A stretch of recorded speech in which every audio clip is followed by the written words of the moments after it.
bivuze ngo tubirukane tugerageze kubakura ruguru kuva mu bibogobogo na Minembwe n'ahandi commission mufate strategy zose zishoboka tibazatwemerera. So the commission decided that they would have to chase all the Banyamulenge out, but they knew that this would be very difficult. Aho kwemera ngo bave iri iwabo bazorwana bashiri. And they knew that before the Banyamulenge accept to leave the mountains, they will have to fight. Bamuze manasiari abakora memorandum barayiba deposit turazigirizo za memo. Ni gute mwoza kureba ibibazo by'abantu bari hano muri Uvira na Fizi na Bukavu mukanga kwakira lezakize ni uko bose ni twebwe ariko basidaka. So, and people were asking themselves, how could you come to hear from the populations and you failed to speak to those who are being... Ndakeka ko batari bazi ko bakiri interahamwe ariko komisiyo tumaze kubona ibitabo dusanga bakiriye delegation z'interahamwe. Nobody knew that they have received this commission from interahamwe. Kandi muri iyo komisiyo ababembe bavuze ko nabapfurero ko hari training ikomeye cyane y'abanyarwanda mu Rubirizi ni abarundi kubwe mu Ruvunge ati bafite training nini ico dusabira ziri ampunzi no kubakorera amatoilette meza ariko ico kumwe bwe tubasaba nka guverinoma y'Kinshasa mutwirukanira abanyamurenge. So they asked the government to care for the refugees that were in Sange, but all the other population asked that all Banyamulenge be kicked out. Umuntu akibaza ngo icyatumye bavuga ngo niyo tubabwiye gutyo ni mudafata ingamba n'ibikoresho bikomenti bazabyemera wese wo kwibaza ngo niki cyatumye bavuga gutyo muzoyisome muzobisangamo. So all of those strapped warned the government. They say you need to come with heavy artillery because these people will not accept it. Icyatumye bavuga gutyo nuko bari bazi ko murengana. And they say that it would be difficult to chase you out. They knew that you were being falsely accused. Bari bazi ko ni twaye tubarenganya abangaba nibave hano duturana na zino ntera hamwe n'abantu ba FDLR baje kubahani wacu. So they were aware that they were being falsely accused, but they were okay to live with the muri ya decision yasohotse muri 1995 ivuga ibirya yo kutunyaga ubwene gihugu naho ngaho byari byavuye mu ma differente commission y'ama communauté ababembe abapfurero n'abavira nico cifuzo bari batanze muri Kinshasa. So they even had a wish to remove nationality from our people. It came from all those. Nabiri ya Rwabanji buri yavuze ibyanditse ibyo amategeko yasohoye. So they were going by what was written in those conventions. Ako karengane rero kuvuga ngo ntibazemera kurengana umuntu yo kwibaza ngo niziye mpamvu nuko bazi ko hari haruguru ari wacu. They knew very well that mountain in Muri basogokuru barahabatanze ari abapfurero ari ababembe nta numwe wadutanze iri ya ruguru. They knew that our forefathers were there first before even. Uriyo tugiye ku kibazo cya autochtone bakunze kuririmba cyane kitaba no muri constitution ya Congo when they refer about the being autochtone in the area. Muri autochtone ni siribaze ya territoire yiwanyu iyo bavuze ngo uri mu autochtone iwanyu nti wo kumbura muri Bazayire uzokumbura ku Mugogo uzokumbura mu Gahwera uzibuka mu Rurambo uzibuka mu Minembwe uzibuka mu Ibogobogo umuntu ofet autochtone ni iwanyu ni hariya kwa baso na basogokuru na basogokuruza. Autochtone is the land where your forefathers. Kandi muri kariya gace rero ntabwo bakadutanzemo. And we were there before them. Basogokuru hariya bahikiwe n'intare kugira ngo bahabe. Our grandparents had to even fight. Nta muryango udafite abapfuye kugira ngo babe hari haruguru. A lot of people have families who died while fighting. Tidufite umwanya wo kuvuga amazina y'abantu baguye hariya basogokuruza kugira ngo tubone uko tuhaba. We cannot list all the names of people who. Ariko ntangirira bukeya reka dutangirire muri 64. So let's start. Ya jambo bavuze ngo ntibazemera. The word which they say that they nyuma yo guterwa muri ribaye muri 64 in 1964 mwakoze kuntwari mushishikarori. I heard you mention Mushishikarori. Bamaze kubona ko bidakunda. After they've seen that this will be not an easy. Baravuze ati duhaguruke tuje kwitega igitero tureke gushira nti tuzovana iwacu. So the people say that we're not going to stood and watch while we're being killed. Uwo munsi yapfanye n'undi mugabo kuri Gafinda. Mushishi died alongside with another man. Abo bapfuye rero bahebanga karengane. They died while fighting for themselves. Abo bapfuye banga kubwoko bushira. They died because they saw that the population, everyone cannot be killed. Nyuma y'ubwo ngubwo mu Bibogobogo habayeho umuganwa. In Bibogobogo. Nawe yageze Baraka na Rupande ise wa Pastor Emmanuel niyo bagiye muri leta babasaba uburyo kugira ngo baswe kandi bazamura abantu bari bashize.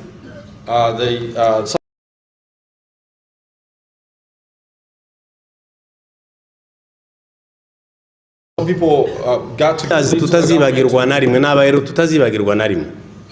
Those people went to plead to the government. Mu minembwe abona babwiye bamaze gufa abo bakarani muze karani bapfuye barupembwe bapfuye bande bapfuye abagabo barateranye mu minembwe ati turagira gute ko tudafite uko turwana n'abantu bantu. So after so many people had died, men got together and went to mu Agiteri Murondanyi Ndabagoyi Sema barabara barahaguruka baragenda bava mu minembwe mu ijoro baseruka ibaraka kuja gutaka. Men went from Minembwe and went down to Baraka to go. Bumvaga badashobora guhangana n'abafite imbunda ariko nibura reka barebe ko basura kandi gukiza ubwoko baje gutabaza.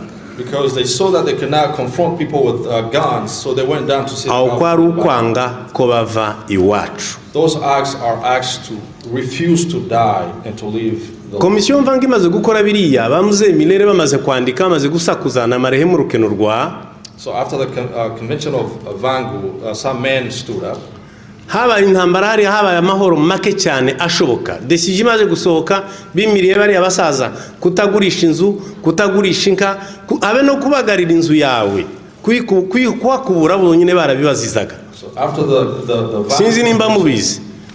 Muze yaraje kubivuga bigeze gufunga abagore ngo bakubuye kwa Budederi. People were deprived and were even inzu si yawe n'ubutaka si ubwawe n'ubwa leta. They could not sell anything. They were told that the land isn't theirs, it's for. Abaguruka banze ko dushira barimwo ba ero rukenurwa. Those who stood and refused that would be terminated. Among them are. Dwaye twibuka no munsi bose babumbiye muri Michel. So all of those who stood and fight, we all see them through Michel Lukumba. Ntambara 96 iraba. The war in 50. Abayirwanye ko ndabona hano imbere yanjye. Ico barwaniraga cyose bari abapfuye kiriyagiye kwarukira ngo tutavi wacu. So all of those were fighting so that we may survive and not be exterminated. 98 iraba. And 59 came. Buriya Fega Kunzi yabanje kunegosiya naho bari kumwe ngo bareke kurwana. Abari hano bo bitangaho ubuhamya. Before the fight, Gakunzi had started to see if they could broke a peace before fight. Ariko kubera ko batabishaka bamurashe ahatega amaboko ngo tureke kurwana. And he was killed while raising his hands up. Izo ni twari tutazibagirwa na rimwe mu buzima bwacu. These are our heroes that we'll remember today. Bari abantu bacu bose bapfuye navuze muri ayo mwanya utandukanye kugeza mu Gatumba. All of those people that I've mentioned up to Gatumba. Niyo batumye havuka twirwaneho. Iyo ngiyo yatangiye kuri Mushishi kugeza kuri ngiyo turi mu no munsi. This is the Twirwaneho that we speak about. That's why the Twirwaneho movement continued to exist. Tugiye ku ntambara iyi turimo yatangiye ku minsi 10 mu kwezi kwa 4 2017 tugiye kwiza imyaka 9. So the war which started in April bayitangiye murabyibuka mwese bayi bavuga ngo batujane wacu Rwanda itangira n'abamayimayi. All of you remember that the Maimai leta yishinyuma. And the government was behind the Maimai ngo imare konanirwa leta ije hanze. And when the Maimai failed, the government came out in open. Kandi ubwo bariko bananirwa bamwe muri izi ntwari zitarahaguruka yuko bagerageje gutwika imihana bakahunga bakaja mundi bagahunga bakaja mundi kugeza igihe Lieutenant General Michel abasanga. And they were burning villages, and though they failed before some of the heroes had already been on our way to go and help those who were fighting for themselves. Uno munsi rero nuguha agaciro abapfuye banga ko twicwa uko Imana yaturemye. So today we gather to remember those who stood and refused that we may be killed. No kwibaza muri twebwe ngo se bariya ko bapfuye kandi bakadusiga ku kivi twebwe turakora iki? So we need to ask ourselves, those who have died for the greater goods of everyone here. Eske umukingo uhagazemo umuntu azakora neza muri interior yacu mu mutima wacu ibyo twumva ngo duprotege ubwoko tubikora neza. So ask yourself, are you playing your part to join in this fight? Gushika uno munsi icyo bashaka no kuturimbura. Until today, the main purpose is to kandi twakoze uno munsi ukwibuka intwari muzi dufite ibiriyo byinshi cyane muhira.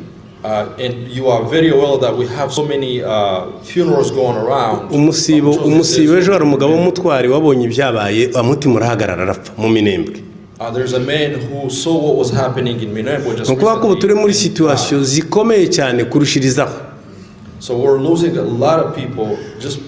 Ariko uko zimeze Michel yasize yubatse umusingi udashobora kudusenyuka none. But despite all of what's going on, Michel Rukunda had built a foundation. Inkingi zishinzwe muri iyo fondation ni mwebwe. So the foundation which he started is made by you. Abari kuri linye ya mbere ni bari abaturushije ubutwari bakagenda bakajayo. So those who are at the front line are up there. Abari kuri linye za kabiri ni za gatatu ni mwebwe hano muri mukugira icyo mukora kugira ngo nibura bari abone uko baba. So behind the front line it is you who are supporting and helping them continue the fight. Nutiba bukeya ukarekura umukingo uhagazeho tuzoshira. So if you get distracted even just a little bit. Kandi ni dushira bari yabose bapfuye dufite ibihumbi. Harabaza bandika badufite ibihumbi byazize ko banze byazize ko birenganura. And we know that we have thousands of abo bantu bazaba bafiriye iki. So we cannot let their death be. Kuki kuva bafashe iyo decision tutahagurutse ngo tugisige. Ariko se tugisige tuje hehe hariya ni iwacu. We cannot leave the land because that's our home. Gakondo tituzoyivamo. We will never leave our homeland. Bari bose amaraso yose yamenetse yarahameneka ngo tuzoreke kuva hariya. So and we have to understand that no kurashe ukareka umukingi nuguhemukira intwari nkaba Michel. So if we surrender, if we forsake them, we'll be forsaking. We cannot forsake those who were at the front line, those who are. Mukuba mugufi ntarambiranye. So that I may be brief. Mukomere. Take heart. Be comforted. Mukomere kandi muhaguruke turwane. Be comforted by. Twange ko dupfa. So we can fight. Twange ko dushira. We have to refuse. Twange ko iwacu washira. We have to fight for our. Tuje muri ideology ya General Michel. We need to follow their path. Tuje muri ideology y'abari bose logique yabo y'abari bose banze gusiga iwacu bakamena amaraso yabo hari. To follow through the steps and follow their ideology who stood up and refused to die. Mukomere. So take heart. Mureke gucika intege. Do not be discouraged. Yuko mu rugambi yo mucitse intege muratsindwa. Because when you're discouraged, you may even ubundi kandi abamaze kwitaba bose nibirya yavuze ngo ni igitambo cavuye mu muryango. And all of those who have died, these are the sacrifice from families. Ni sacrifice. Message yewe yanyuma yaravugaga ngo iki gihugu tuzokigura amaraso y'agaciro gakomeye.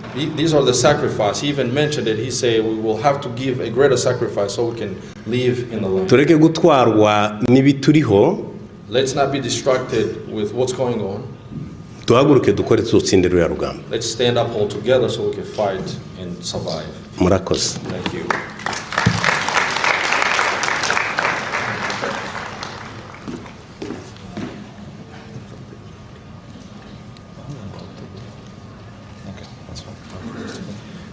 Rakoze cyane ku kiganiro cyiza tugejejeho.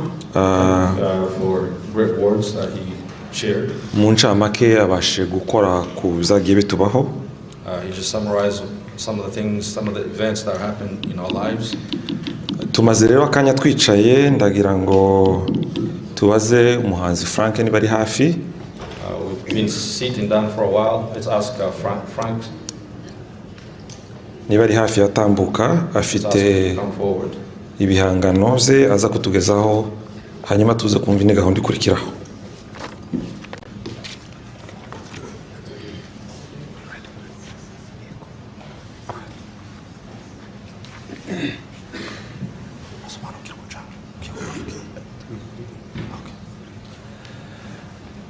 Murakoze cyane ndabasuhuje. Ndagira ngo mbasabe ku bw'icubahiro tugomba intwari zacu, ndaza kubasaba kubw'urukundo twamukundaga no kubw'icizere yadusigiye byaduteye kwandika indirimbo tugiye kuririmba. Ndifuza ko tuyiririmbana twese duhagaze n'amabuje dufite, cyangwa se urashobora gukoresha telefone bitewe na message iri mu ndirimbo tuze kuyacana nk'urumuri rw'icizere. Murakoze, Imana ibahe umugisha. Dufatikanye.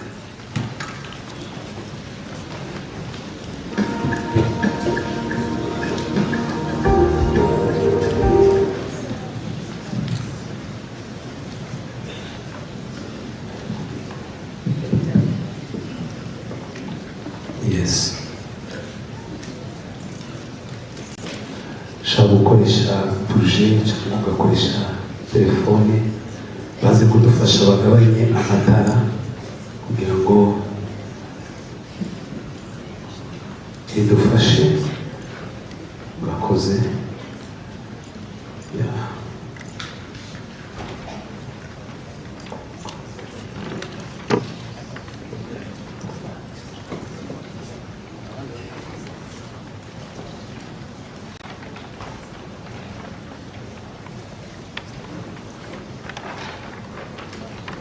Yes.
General Makanika uzahora mu mitima yacu ntituzibe imirimo wakoreye ubwoko bwacu murenge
agakiza k'ubwoko wabaye agakiza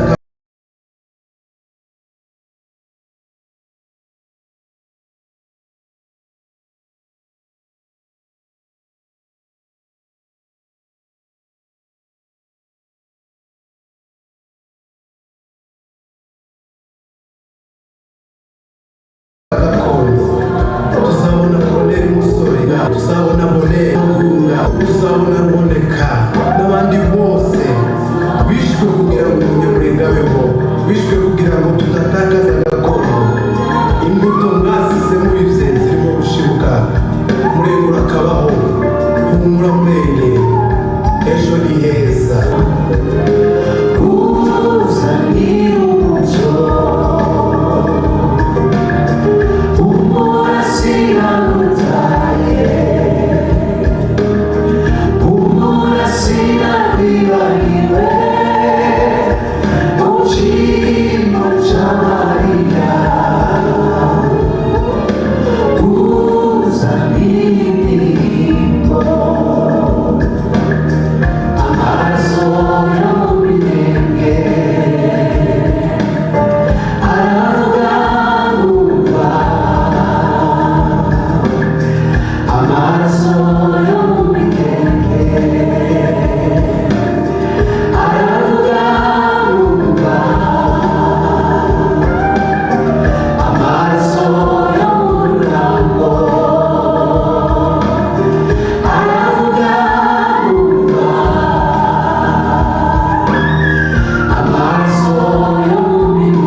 arakoze umuhanzi Frank.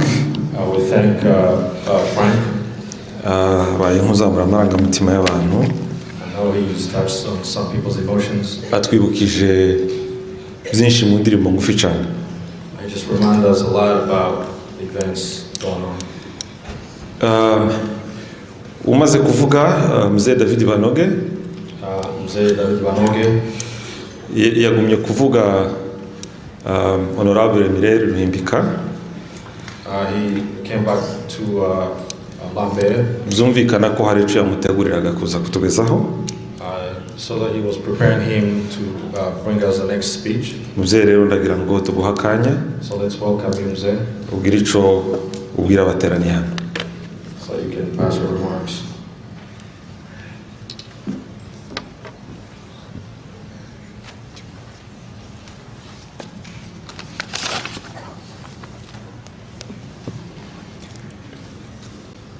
Ndavuga amagambo magufi cyane. I'm going to be very brief. Kuko umwanya ni kungana. Because we don't have a lot of time. Kandi ibintu byinshi turabizi. And I know that we know a lot of what we're talking about. Aha twaje kunama, twaje kwibuka intwari zacu. We are here just so we can remember our heroes. Nibindi bisigaye bivugwa ku ma YouTube abantu bakabyumva no kandi birananditse. And I know many things are shared through YouTube and other social media. Kambe ngongera ku magambo make umushakashatsi David Banoge yavuze gatoya nongera kuzo yavuze gusa. Let me just add a little bit to what Mzee David shared. Kuzerekeye buryo twirwanaho yatangiye kwirwanaho kwaca abanyamurenge kwatangiye. On how Twirwaneho started.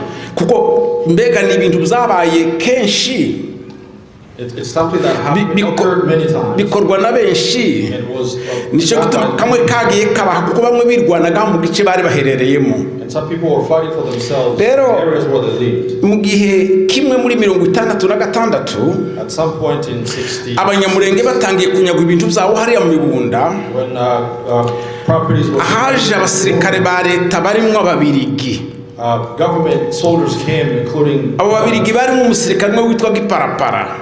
And there were Belgians, and there was someone called Giparapara. Uyu Giparapara niwe waformye, niwe wigisha abanyamurenge bwa mbere kwirwanaho. This person Giparapara is the founder of Twirwane. Yarakurikira ibindi bintu umunyarwanda witwa Rukeba yakoze inganje nibatibeshe. He was following a model that a Rwandan person in Ghana. Uyu Giparapara w'umubirigi niwe wigisha bitwa ba Rubondo. So this Giparapara taught Rubondo. Yigisha bakagweba.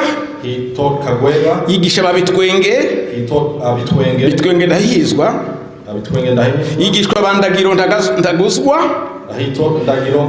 Yigisha bagipiro Ruvunzi. And taught Gipiro Ruvunzi. Abo ngabo kandi bashoboye no gukora amagambo yo kwirwanaho bagarura ibintu byabo zari maze kunyagwa. And these individuals were able to fight for themselves. Ibindi nibiriya yavuze reka nkomeze.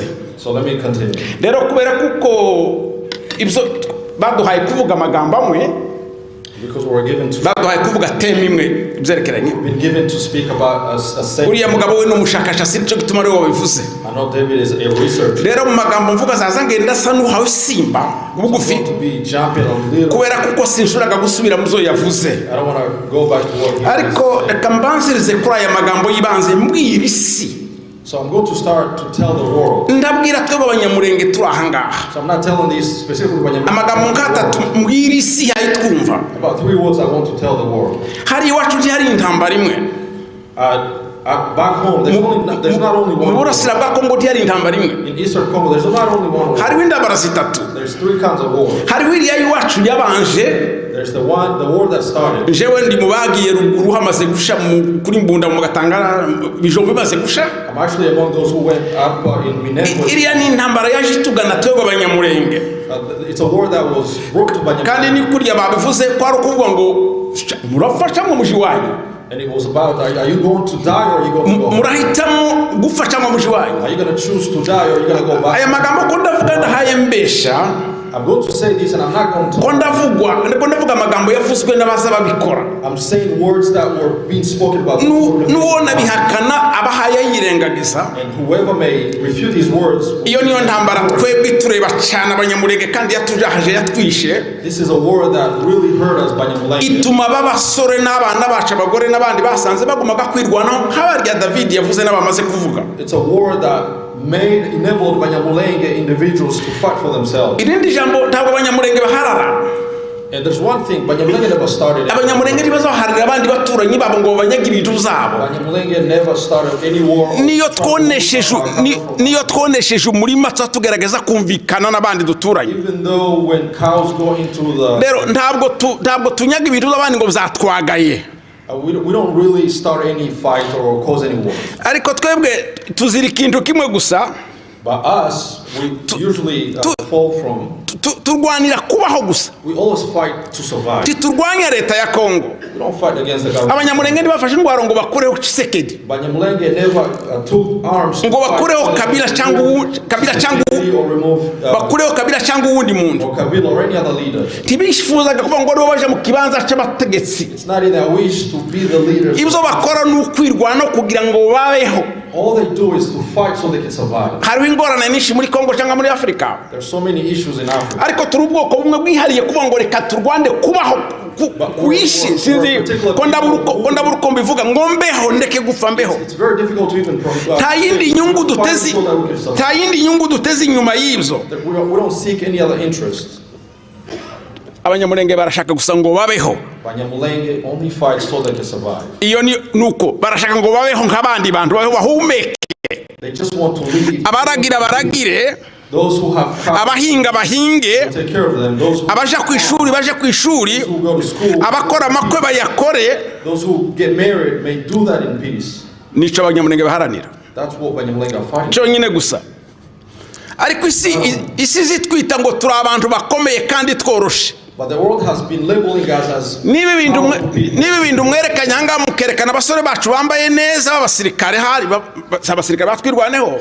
And some of the images that we've seen, you may think that we're armed. Sinakuriya bameze kuko bambaye amahuza achafuye atameze kuriya. The pictures might be showing it very well, but isiyo ifata abanyamulenge kuko ari abantu bakomeye. And the world today is considering Banyamulenge ndetse ikabahindura kuko ari abicanyi bica abandi abica yandi mwoko. And the world is labeling Banyamulenge as killers who are killing other tribes. Reka hari kundeja gutinda reka mbaheze umufano umwe w'umugabo umwe wambwiye ejo bundi hano muri Amerika. Let me give you an example of a man who shared the word. Bari bafashe umuntu w'umunyamulenge ukunyine babagenda bafata ngo abantu badafite impapuro bazijane babasubiza iyo baja. And Munyamulenge was arrested here in America about to be deported. Nuko rero baje kubwira umuloya.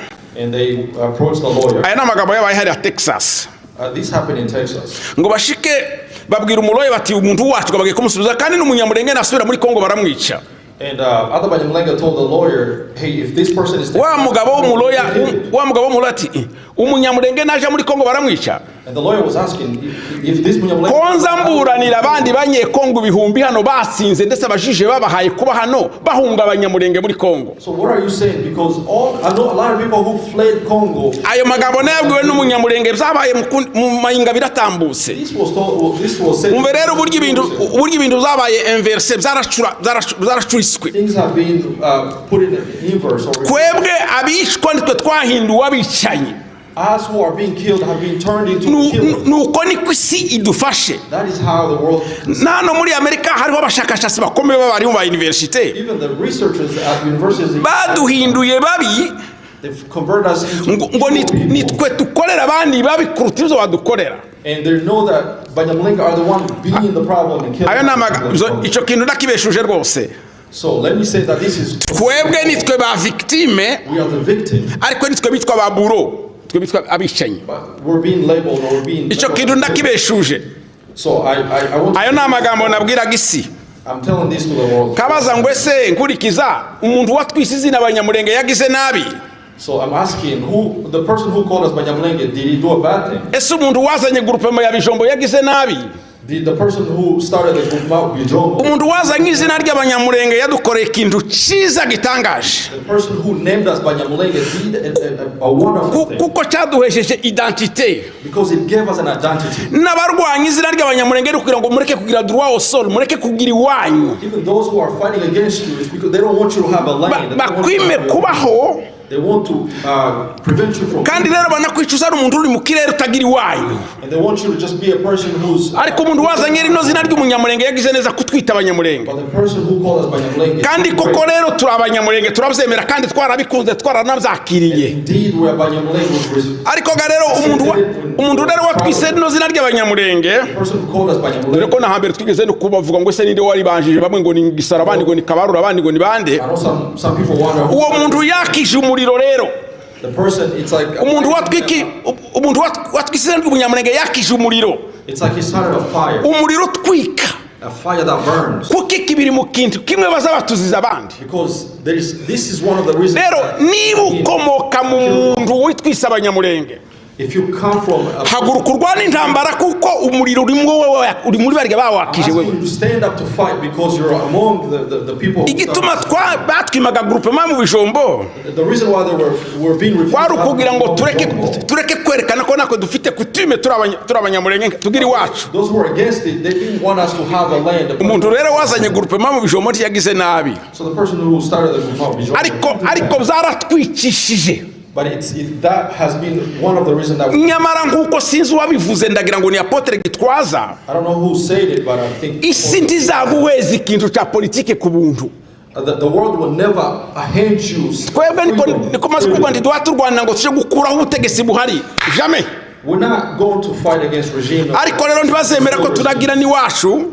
But they're refusing so we can have. Uretse Imana yo mu ijuru yonyine ari izaturwanirira. We know that only God will fight on our behalf. Komeze vuga ngo. So let me continue by saying this. Mbere yuko ndangiza. Before I finish. Abantu bazabavuga ngo ni mwebwe ni mwange bene wanyu. People are being told to hate. Kugira ngo nerekane ko ndi umukompatriote ngomba kukwanga wewe. So that I could show that I'm a nationalist or someone who loves my country, I need to hate my Kakuvuga nabi wewe. I need to speak evil about you. Ariko kuvuga nabi ntibihagije. But even to say bad things is not enough. Ngomba no kukwica. It's also kill you. Ariko niki kimba guarantee ko nimara kukwica jewe mbaho. But what guarantees me that after I've killed you, I'm going to leave? Reka mbwire abanyamurenge turi muno nabandi banyekongo banumva. So let me tell you abanyamurenge who are gathered. En terme ya communauté. In terms of a community. Tuvuze ngo ama communauté cyangwa imirara. If we say community. Ni twebwe twenyine nk'umurara, nibari umurara communauté bayita. Ubwoko, ni twebwe twenyine nk'ubwoko. It is only our community. Twebwe twenyine gusa. Only us. Kurusha abandi banyekongo bose. More than other tribes in bahagurutse kurwanira Kongo, who have stood up to fight. nta bundi bwoko muri Kongo burahaguruka kurwanira Kongo. There is no other tribe that has. Niba buhari buzabivuge. If there is such a tribe, ntabwo bubaho.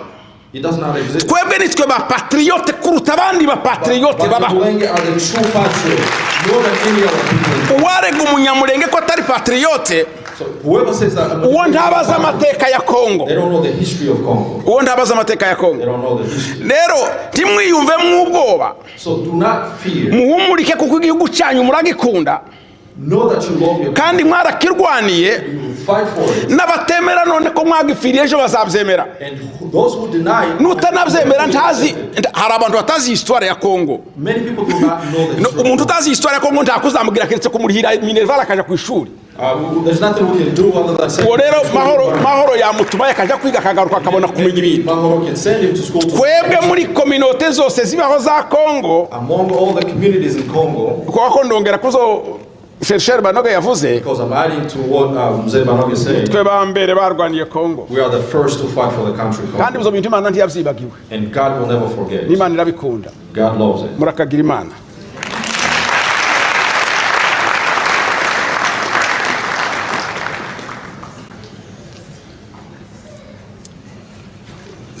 Rakoze. Thank you very much. Gukoma amashi ni icyizere. When we clap, it's a sign of hope. Ntihagire uwo biza gukomeretsa wenda kubera ko turiho twibuka. Do not be offended. We know we are remembering. Ariko ni sinye icyizere. It's a sign of hope. Arakoze cyane mu ijambo rigufa tugejejeho. We thank you, sir, for your kind words. Muri ubu buzima rero in this life, hari abandi bantu batari abanyamurenge ariko bazi ibyatubayeho. We have other people who are not Banyamulenge but who understand the struggles of Banyamulenge. Bakomoka muri iki gihugu. Who are from this country. Ndagira ngo tuze kumva Dr. Bojana. I'm going to invite Dr. Bojana. Okay, bambwiye kuko ijambo rye ritari ryaba hafi. John is not ready. Mukanya ariko turaza kumutegera uwo ni umunyamerika wa hano. But we're going to invite him later. Reka rero dukomeze n'amagambo. Let's continue. Hari umuntu hano wabanye na Fande Michel mu buryo butandukanye. Among us here we have a person who lived long with Michel. Bavugana, baganira, wabaye inshuti ye. They lived together, they spoke a lot and they akaba n'umukozi w'Imana. And he's a servant of God. Turagira ngo duhamagare Apotre Micho. Let's invite Apotre Micho. Aze agira icyo atubwira mu ijambo rigufi. To come forward and give us his remarks. Aragira icyo atubwira kuri Afande Michel. And he will tell us a little about Afande Michel.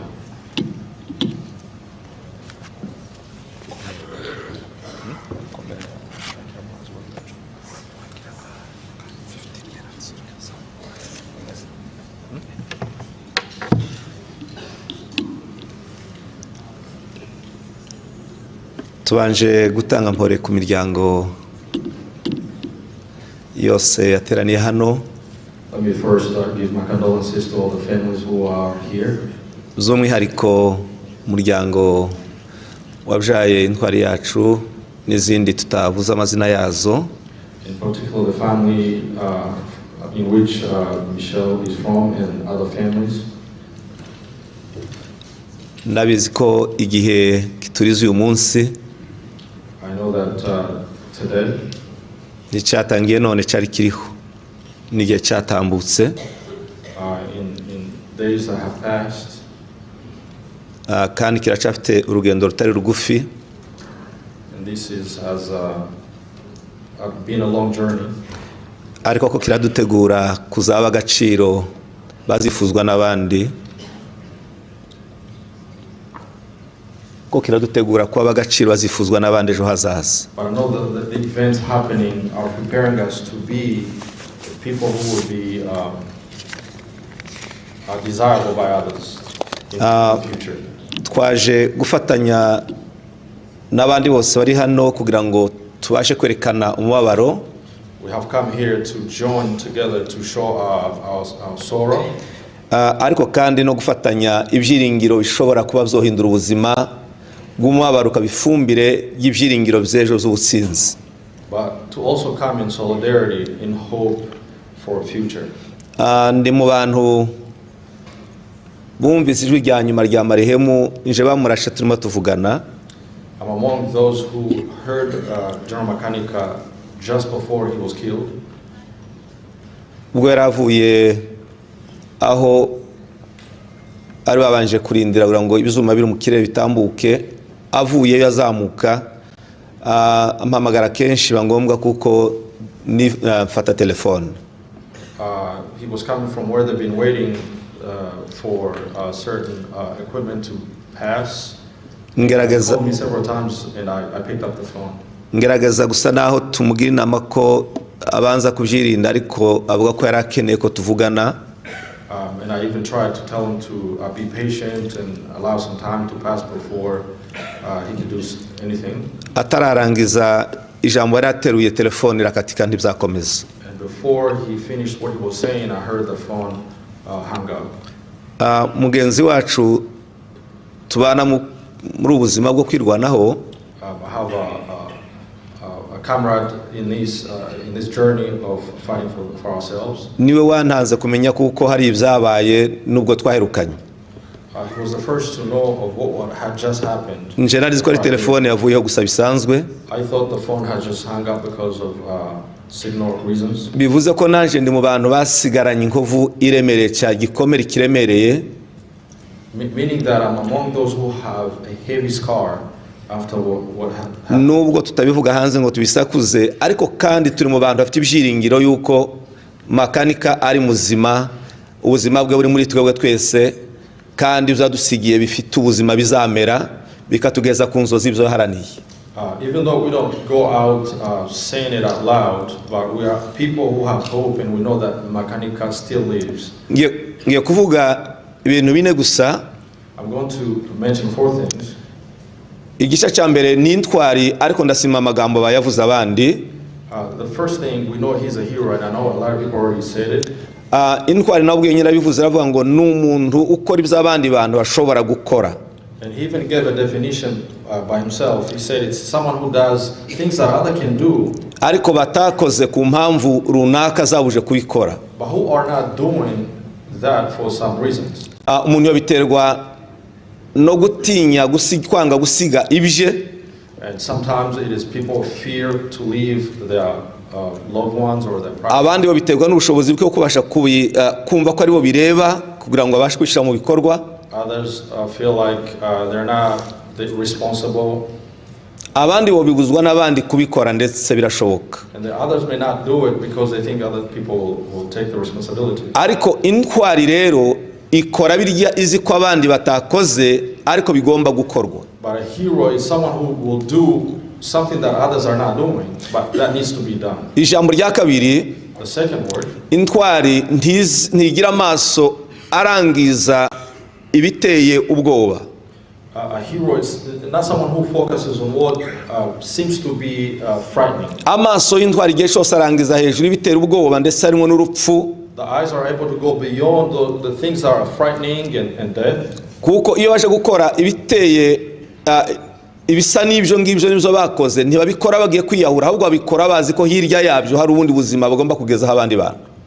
When they do what they do, it's not because they're going out to commit suicide or anything. It's because they're doing to prepare the future. Icya gatatu kuri iyo pointe, and the third thing, bakora igikorwa basangiye n'abandi inyungu, ariko cyane cyane inyungu z'abandi kuruta iziwe. They fight for a common purpose, but they fight for a purpose that way beyond themselves. Icyakane ntakorera gushimwa no mugihe atashimwa arabikora nk'udategereje kubishimirwa. Number 4, they don't fight so that people can thank them or be. Umwambaro w'ishimwe rye ni inzozi ze ziba zagezweho zuzuye umutima we. His main purpose is to see the victory or to be closed in a hope or a victory. Point ya kabiri ndayisimba ndavuga amagambo abiri. I'm going to come back to 2 words. Nuko ubutwari subwo nyine gusa bwabo turimo tuvuga uyu munsi ariko hari imiyoboro myinshi y'ubutwari twakagombye kuba tuvugaho.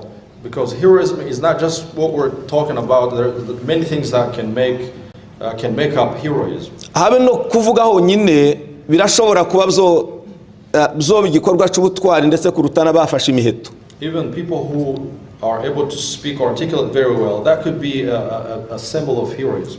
Nibuse abagabo 12 barimo Yoshua na Karebu 10 ravuga ngo ntibishoboka ko tuzajayo muri Kanaan. I remember 12 individuals.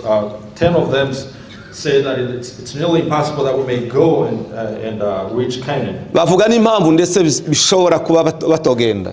And they even gave many reasons why they're unable to do that. Ariko intwari zibiri zirimo Yoshua na Karebu, But 2 among them, Joshua and Caleb, ubutwari bwabusokera mu magambo bavuze, and the heroism came from the words that others were saying. Buhindura imitekereze n'inzozi z'abananiwe barongera kandi basubamo imbaraga bahuza imitekerezo urugamba rurakomeza kandi bararutsinda. The heroism came from the good words that they said and changed everyone else to advance and go. N'ubu turigisha Yoshua na Karebu kubera ijambo bavuze ryonyine.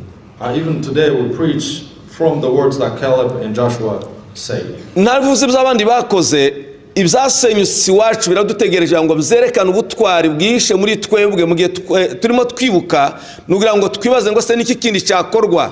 Izi ni ntwari zishe muri twebwe n'izindi ziri ku indi misozi zibikurikirana ku cuma nazo zihaguruke zikore biriya byasenyutse birashobora kuranga intwari zikikishe muri twebwe zitarakora. We know among us there are still many heroes because we know that so many things have been destroyed back home. So that's waiting for heroes to go and rebuild. Natambuse ngiye ku point rero ya gatatu. So let me go to the 3rd point. Ariyo intwari zadusize uyu munsi arimo uyu mugabo turimo tuvuga hano. I'm going to talk about the heroes that we're talking about here. Nije natekereje kumwita izina nashatse izina ry'ikinyamurenge ndaribura. I try to come up with a name to name him. Ariko nshaka kwitiza izina ry'abanyamahanga rivuga ngo ni innovator. Noveta muraza kumfasha umuntu urema ibintu bikagira ubuzima bitari biriho. I try to think of a name to give him, but I came up with the name innovator. Byavuye magambo natekereje yazamutse ndi mu bantu bake bamenye igihe yazamutse nuko yazamutse. Because I try to remember the day when he went.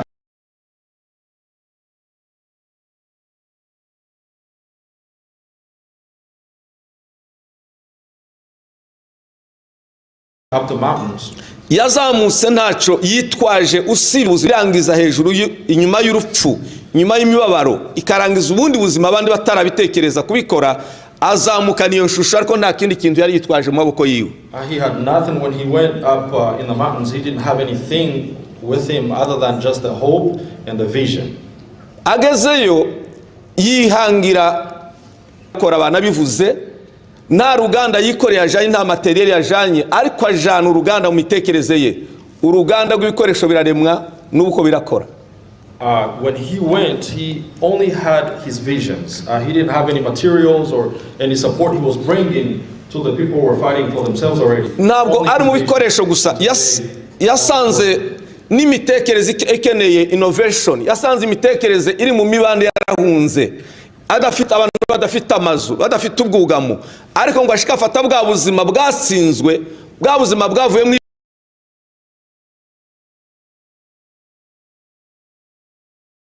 ibyiringiro aburemamwo imbaraga z'imitekereze no kubabwira ko bishoboka uyu munsi birashoboka ko bararwana kandi ko baratsinda. So even when he arrived, he found people were scattered in vision, in hopes. People were hopeless. but he was able to instill this hope in people, and people stood up and fought again. yazamutse izi ni ntwari dufite zarwananye n'abandi bari bari mu mazu yabo takigira ikintu na kimwe twakwishimikirizaho, ariko ashitse arema intabwa zinka bunyina zabaye inka ko zirakamwa. Even the land was seemed to be a hopeless place, but he was able to reunite or put people together, and those are the people who are fighting today. Imisozi yacu ntiyayiretse, yayiremeye icubahiro irongera kandi iraturwa kandi n'uyu munsi irimo abantu. He was able to bring back the honor to our mountains, and the villages are not being lived today. Ntiyari intwari gusa ahubwo yari innovator, yari umuremyi w'ibitekerezo, umuremyi w'ibikoresho, umuremyi w'ubuzima bukongera kandi kubaho. Abo ni amakuru y'ukuri. He was not just a regular hero, he was an innovator. He was a person who brought back hope into the people. Ntiyaretse izo ngibyo, yaremye n'imitekerereze yo kumenya Imana. Abasore yasanze batazi Imana, n'ahantu yasanze harabaye imisaka. Yaremye imitekerereze ayishikiriza Imana, irongera kandi isabana n'Imana. Imisozi yacu irongera kandi ndetse ayiremamwo ibicyaniro zo guhimbaza Imana yacu, n'imitima ibicyaniro zo kumenya Imana. Abasore benshi bamenye Imana, nabyo benshi bongeye kandi kugira icyizere Imana.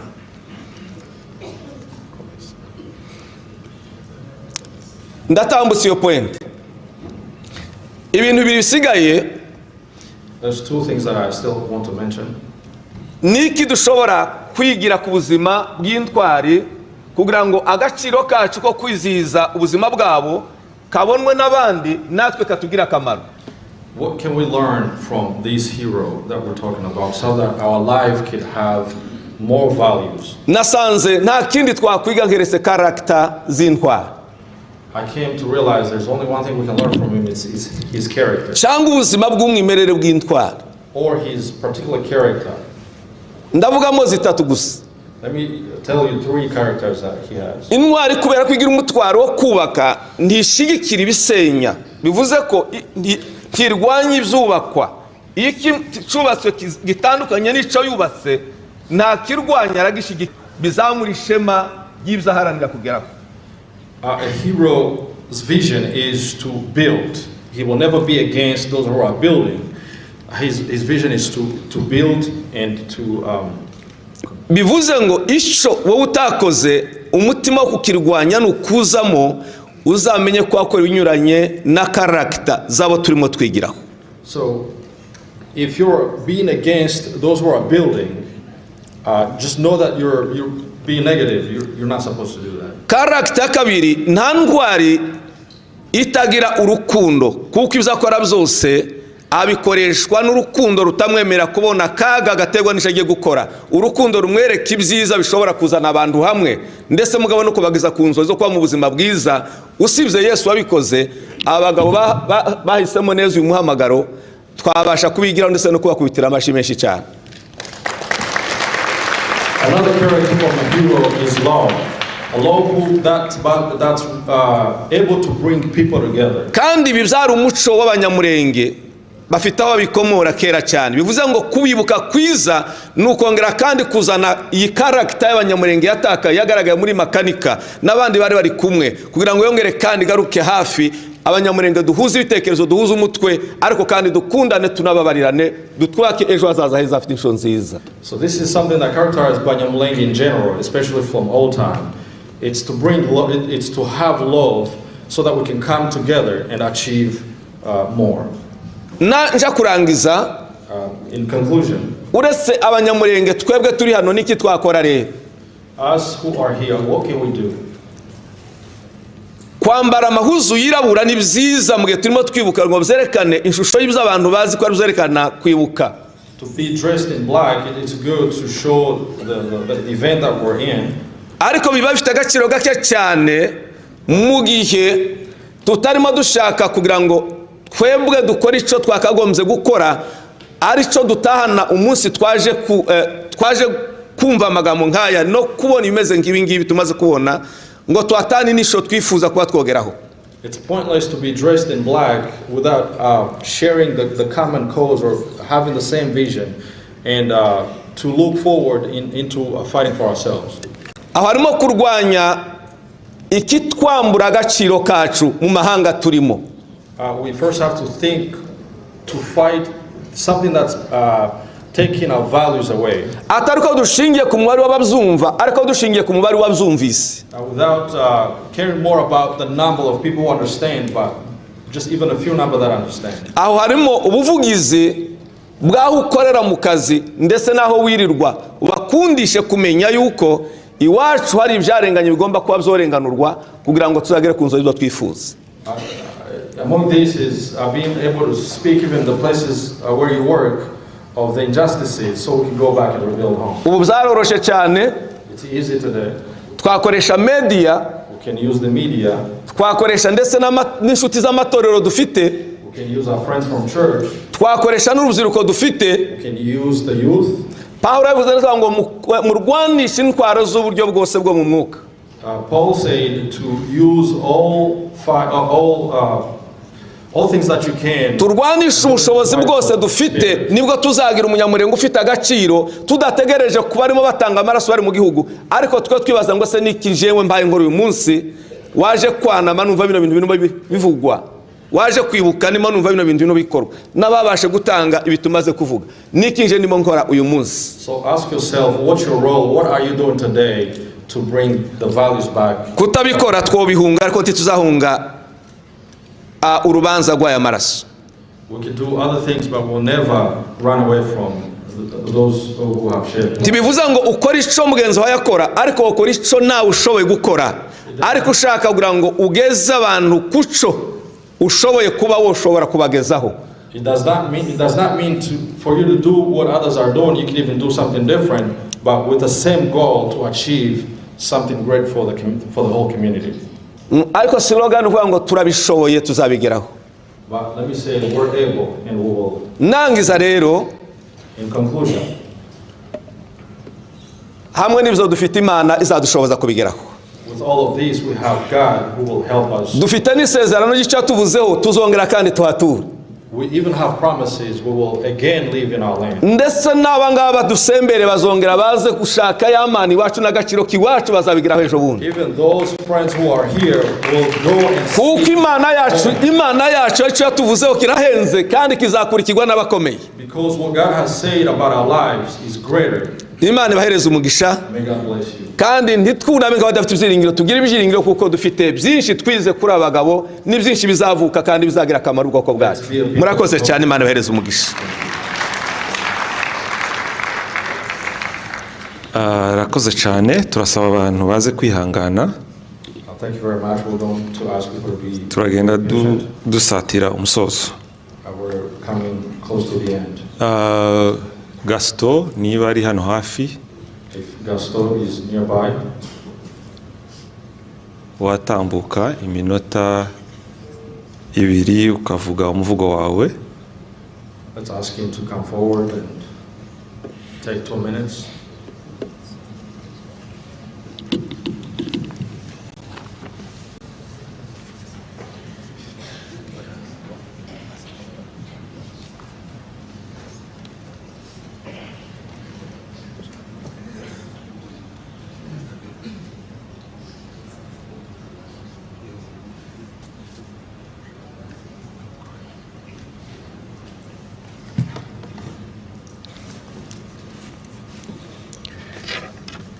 Reka mbanze nihanganishe abantu mwese ndetse nihanganishe ubwoko bwose ku bibazo turimo.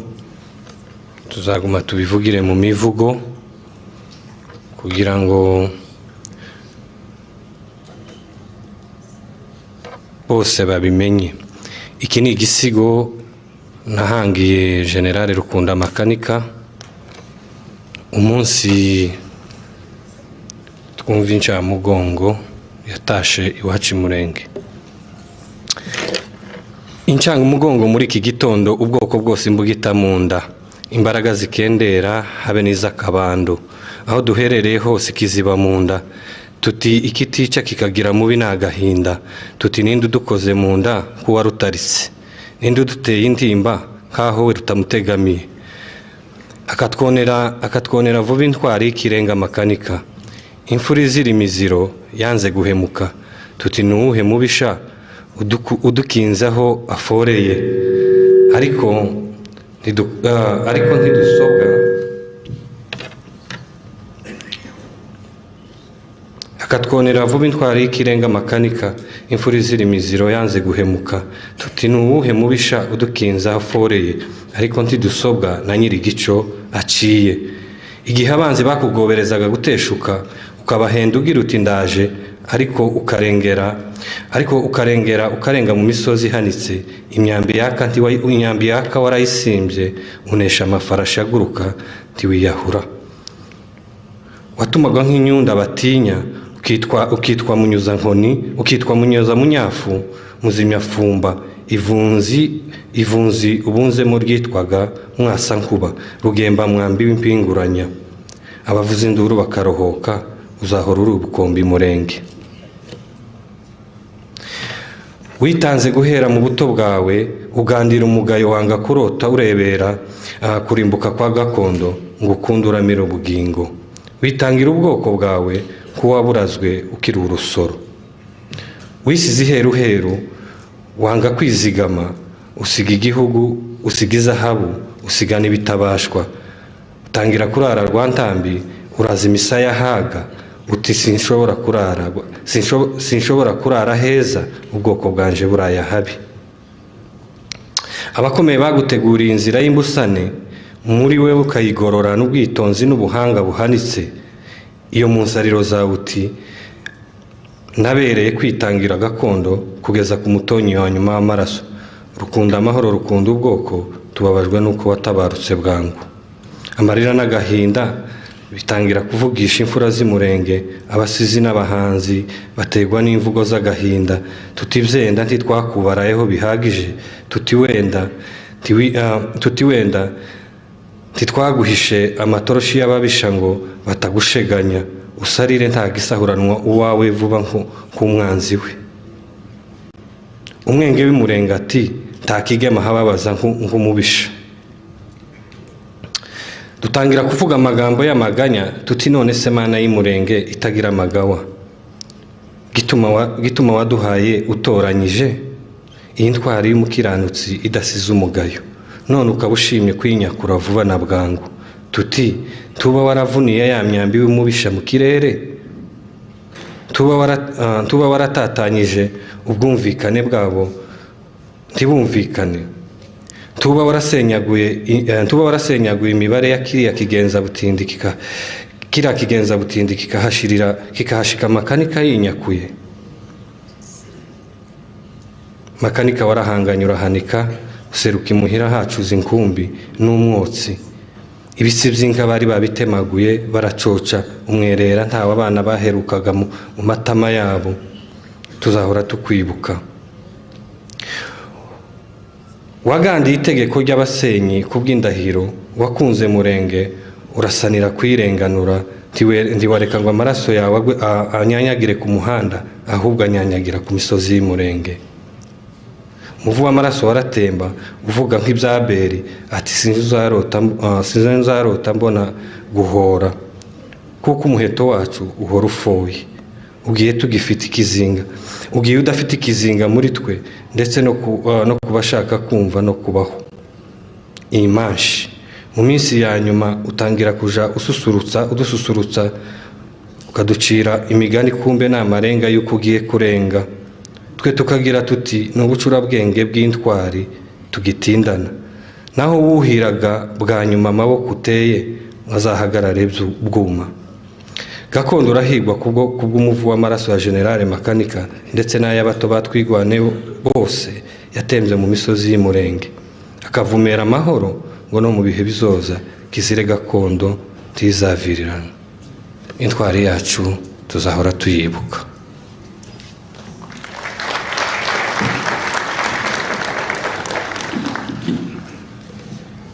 Arakoze Gaston. Thank you, Gaston. Hari umuntu wakoze ikiganiro mu 2023.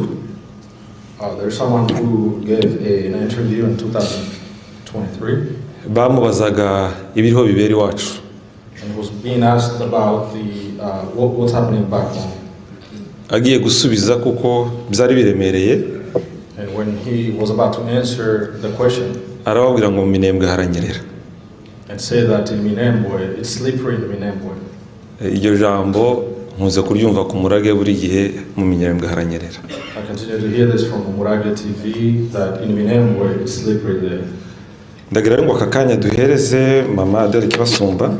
Let's welcome Mama Adele Kibasumba. Atugezeho ijambo yateguye ry'uyu munsi. She's going to give us her remarks. Umwanya ni wawe. Welcome.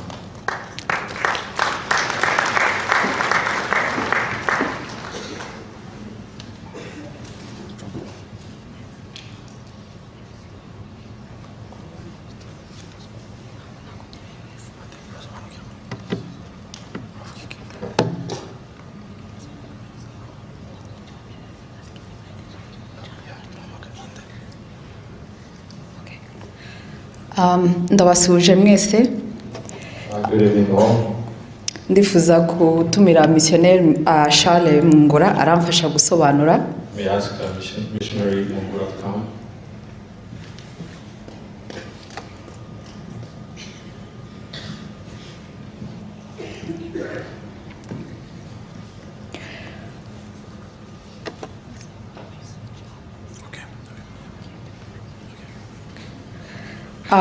My name is Adele Kibasumba. I speak Kinyamulenge fluently or Kinyarwanda fluently. But I am intentionally speaking English in a very big gathering of Banyamulenge community here in the Dayton, Ohio. Because many of the stories that you are hearing, many of them, 99% of them know about it.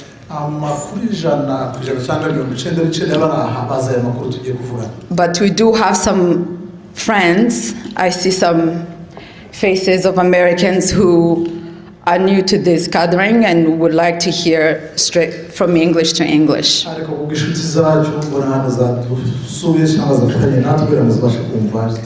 I know you guys took a great time of your life just like to sit here morning until evening to hear our stories, so it's only fair that we at least do this in English once.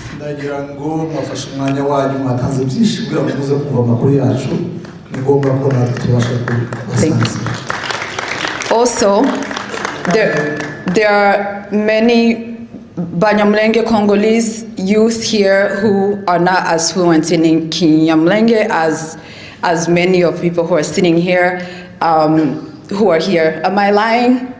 We have so many of them.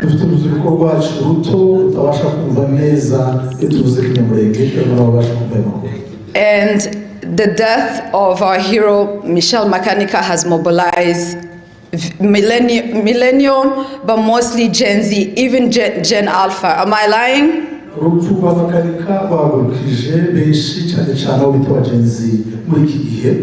Na Gen Alpha, nukuvuga abana bafite nk'imyaka 8, 9, 10 no kugeza no ku 13 n'ine gutyo. Abana b'imyaka 13 guhera ku myaka 13 abona aba Gen Alpha n'aba Gen Z kuva ku myaka uzabishira hejuru. Abo rero nibo ba makanika bazaza. Abo ba makanika dutegereje. Bo ba makanika z'aboweli. So yagiye, so tugomba gutangira gukomeza kubaka legacy yiwe. He's no longer with us, but we are building his legacy. And so mbere ntaratangira kuvuga, before I begin to speak, mu Kinyamulenge reka nsabe famille ya General Makanika. I would like to ask the family of Makanika, mu byubahiro byanyu tubahaye pole. Your honor, we just give condolences. Abari hano n'abari ahandi hose. Those who are here and those who are far from here.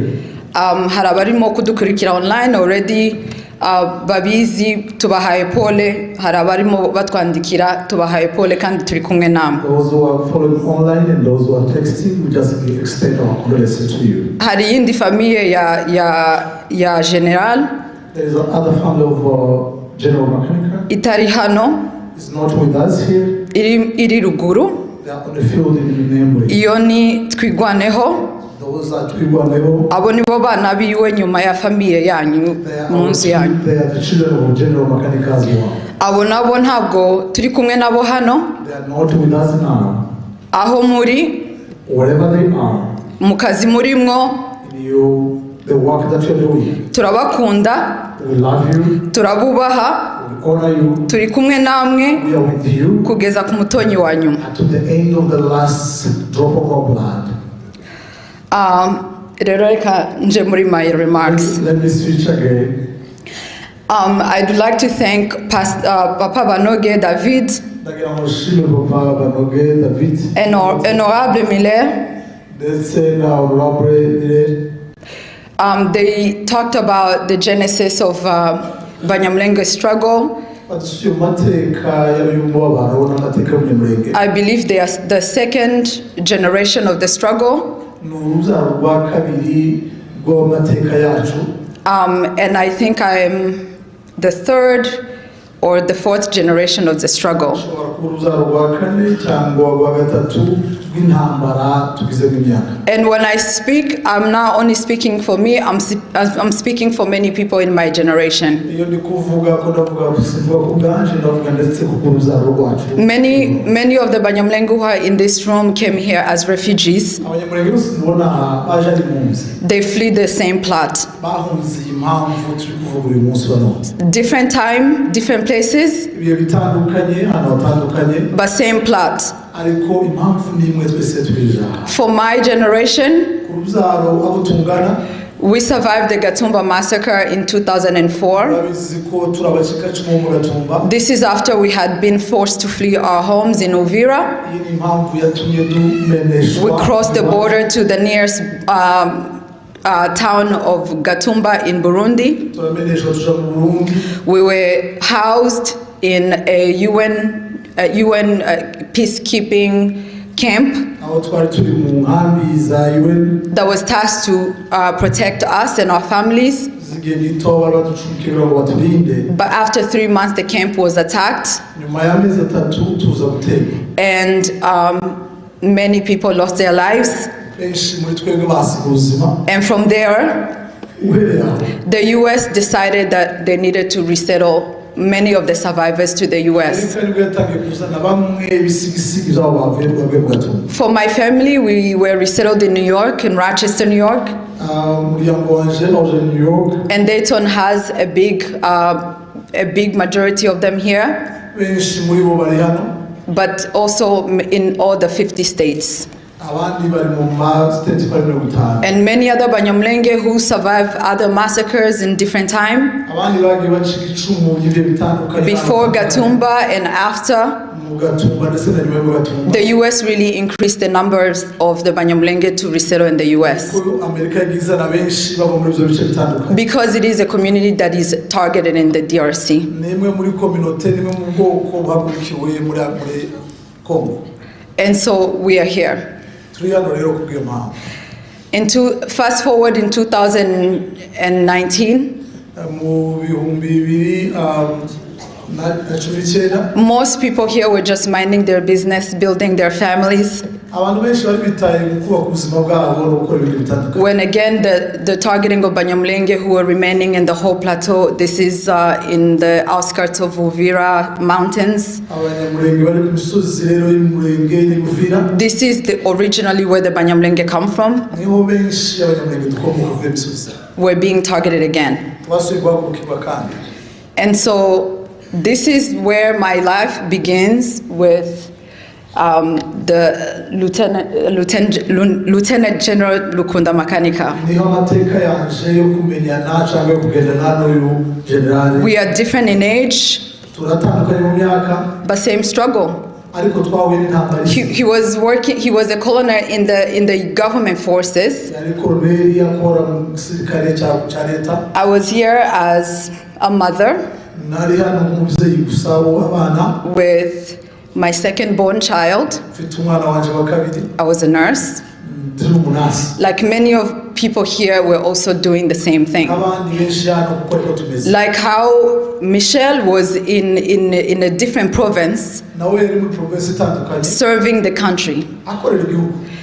And so when the targeting happened in the whole plateau, mu gihe abiwacu bahagurukirwaga cyane cyane ku misozi miremire there was no gathering like this. nta materaniro There was no meeting, there's no strategic meeting that happened. nta nama zabayeho Everyone felt that they needed to do something. bose biyumvise ko aricyo kigomba For him, kuri we he left the military yaretse and went to defend the people. aja kurwanira ubwoko. That's what he knows. icyo nicyo yari azi. And for us, twebwe what did we have? niki twe dufite Some income, benshi dufite udufaranga so we need to organize ni gute twabigenza to be with people who are being targeted in the DRC. bariya bari kwicwa cyangwa basigaye. At that time, I was leading the community organization, icyo gihe nibwo nayoboraga iri shyirahamwe and so we needed to organize and help people in a humanitarian way. twishyira hamwe kugira ngo turebe ko twagira icyo dufatanya nabo. And when he arrived there, ageze hariya it was not a direct, I guess, link with the, ntabwo ari we cyane twari duhuye no. Ntabwo twakoranye ngo tuhuze umugambi. si we twakoranaga mu migambi.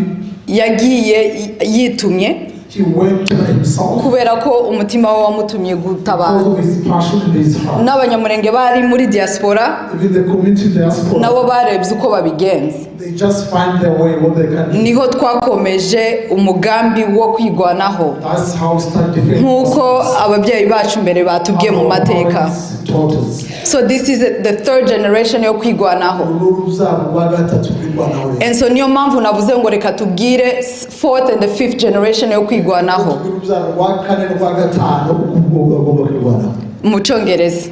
In English. Abantu bazaba bafite uburyo bwabo bwo kwiganaho icyo gihe, Everyone will be defending himself. ariko tugomba kubabwira amateka. But let us tell you history. And so nagiriwe umugisha mwinshi I have benefits wo kuba muri iyo generation yo kwigwanaho. being in a generation of defending ourselves. Iyi ntwari muri icyo gihe nayo ihagurutse kuvuga ngo igwane ku At bwoko. the same time where our hero was defending our community. Ukuntu yagiye, The way he went, ukuntu yoganizinze abasore kugira ngo bagwane ku babyeyi, the way he organized young people to defend themselves. uriya mwuka wiwe, The same spirit, spirit ya Makanika, the spirit of Makanika. the spirit of his name is not Makanika. Ubundi izina ryiwe ntabwo ari- His name is Michel Rukunda Makanika. Yitwa Michel. Sorry. Yitwa Michel Rukunda. Yitwa Michel Rukunda. And Elias is Makanika. No, Elias Makanika. It really means Bivuze ngo he's a mechanic. ni umuntu ushobora kwanga. It means mechanic, and then in Kinyamurenge we kind of twisted said Makanika. Ni umuntu ushobora guhanga ibintu akabikora. As you said, he went empty-handed. He did not take anything from the armed forces. He just said, I could not stand this. I could not sit here, get paid, Yaravuze ngo kwicara mpembwe. having a colonel in the armed forces, Ipeta ryaje rya Colonel. while my parents, Ababyeyi ba- my aunts, bamushyize. my nephews being killed. Abishwa baje n'abana. And so when he got there, Arageze hariya. he became a mechanic Arakanika. to engineer the youth, Ari mu rubyiruko. to organize them, Abashyira hamwe. to say before they could kill your wife, Arababwira yuko you have to defend them first. tugomba kwirwanaho. And so, like the previous speakers had said in the previous sessions, Kuko abatubajije babivuze mu masession atambutse. all the armed groups in the region Abantu bose baraduhukira. formed an alliance Bishize hamwe. against us, Abanzi bacu. Against Banyamulenge. Kugira ngo barwanye. and they were all supported by the government. Kandi bose barashikiwe na leta. And we are the minority, mind you. Kandi mubizi ko turi bake. And you have all the other tribes Andi moko yose. mounting an alliance Bose bishize hamwe. based on identity Kubera ko to exterminate one minority kugira group. ngo bakure ubwoko buke mu gihugu. In this situation, Muri ibi bihe. here in the diaspora, it was a moral compass for us to organize ourselves, Indangagaciro yacu tuzisunikira kuvuga ngo niki twakora. to help our loved ones because their houses were being burned, Health centers were being destroyed. They were being internally displaced. They needed a humanitarian assistance. Our government was siding with those who were killing us. Our government. And so we had to be our own UN. We had to be our own humanitarian service. And so he had to also defend the community. And so his spirit really inspired me. Even though we didn't work with him hand in hand, but we worked with those people that he was supporting, he was protecting. And that is still the situation today. He really organized and made sure people were protected. Even in that situation, he never fought against the government. He only wanted to protect his loved ones. The armed forces were in Minembwe. He was in the outskirts fending off the militias. But many times, like we said, the armed forces supported the militias by giving them tactical gears, training, ammunition to attack us.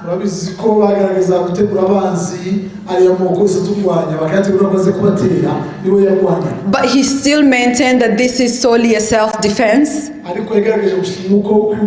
If the government were to protect Banyamulenge, we would never ever attack the government. Until the day he died, they struck an air and they killed him by drone. And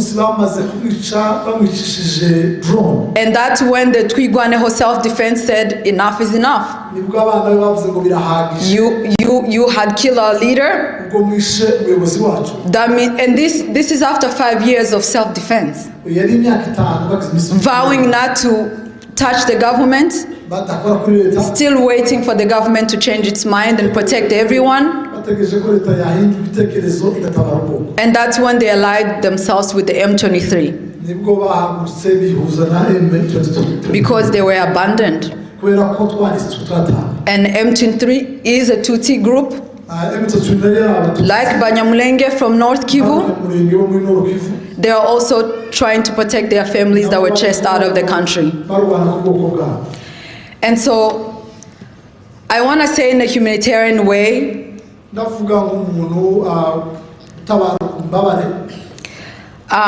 we've tried to mobilize even doctors to go to Minembwe. They were targeted and killed on their way. Humanitarian aid, trunks, anything that could get to Minembwe was destroyed on its way to Minembwe.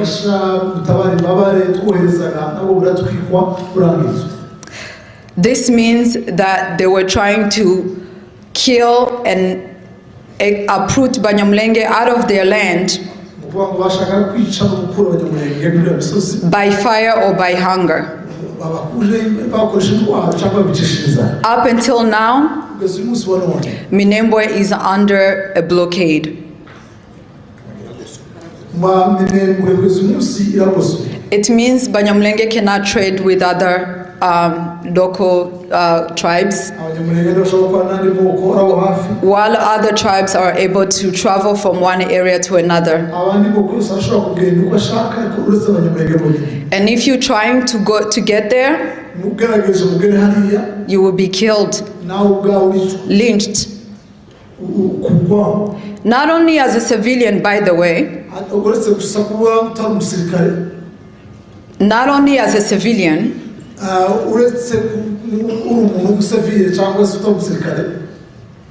even if you are an armed serviceman, the fact that you're Munyamulenge, you'll be taken out of the car, lynched. These things have happened over the course of the 8 years of this struggle. And so what I'm saying is that Banyamulenge have been abandoned for many, many years. This is the third generation, like I said. But we have refused to surrender. And that's what he said, that we will defend ourselves until the very last drop of blood. And we are so grateful for everyone who has stood with Banyamulenge and the whole plateau, so that they do not surrender. Reka nshimire Abanyamulenge cyane. They babaye abatabazi mu buryo bwose, mu gihe abantu bose babakuyeho amaboko, mwabeshejeho ababyeyi banyu ino myaka yose kugeza n'uyu munsi. Ntimugacike intege nubwo intwari yacu yadusize ndetse n'abandi bose yajanye nayo, n'abandi baracarimo bagenda, ariko ubu niwo murage twasigiwe. Ntitwatoye kuba Abanyamulenge, n'Imana yabishatse. Imana yabishatse izatugwanirira nimba twebwe tutirekuye. Icyo nje nobasaba ni ubumwe. Ndabizi ko dufite abatuvuyemo bakorana n'umwanzi kuko batekereza yuko hari ubukiriro. Abo ngabo ko tubazi, ariko se twebwe dusigaye muri uyu murongo wo kwigwanaho. Ndabasaba kugira ngo tugire ubumwe. Ibintu byose bito bito byotuma tutagwanira hamwe tuzoroshe, tubigire ubusa, tugwanira hamwe, kuko intsinzi yacu ya mbere nuko twagwanye turi umwe, duciye mu bintu byinshi mwagiye mukora, ari ugutanga umusanzu, ari ugutabara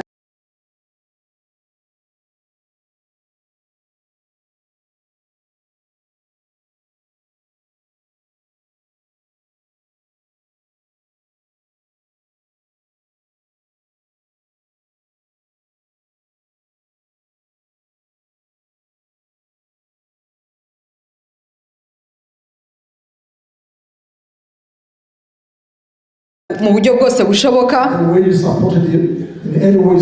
ari ubuvugizi no kubaganiriza no kubashira hamwe. Turabasaba kugira ngo mukomeze noneho mube hafi y'abasigaye. Abasigaye ruguru ni imfubyi batakaje umubyeyi. Ababyeyi murabizi kurera imfubyi uko bimeze, mugomba noneho kurushirizaho kurushaho. Ndabibwira abamama ariko ndabibwira mwese n'ababyeyi n'abana, mureke dukomeze twegerane, tubumwe. Ariko ubu nyine kandi ntituri twenyine, twagize n'abandi ntitukirinke, dufite abandi dufatikanyije urugamba kandi nabo turabashimira. Sinzi muri Bible ukuntu babyita, iyo urugamba rwakomeraga abantu barahagurukaga kuri Joshua bakazamura amaboko kugira ngo bakomeze abari ku rugamba, kandi urugamba rurakomeye bunyine mu Minembwe. Ntekereza yuko bari bashakaga kuburizamo kino kintu ca Gideon, bari bashaka gufata Minembwe turimo hano, ariko barananiwe, ntibazanabishobora. Rero reka mbasabe mwe muhaguruke, tuzamura amaboko, tuyatunge mu Minembwe, bakomeze urugamba kugeza dutashe. Muzamuhaguruke mwese. Mu Minembwe ni East It's okay. So tuwatunga amaboko. We are going to raise our hands and support those people in Minembwe. Turavuga twese ngo kwigwanaho. We're going to say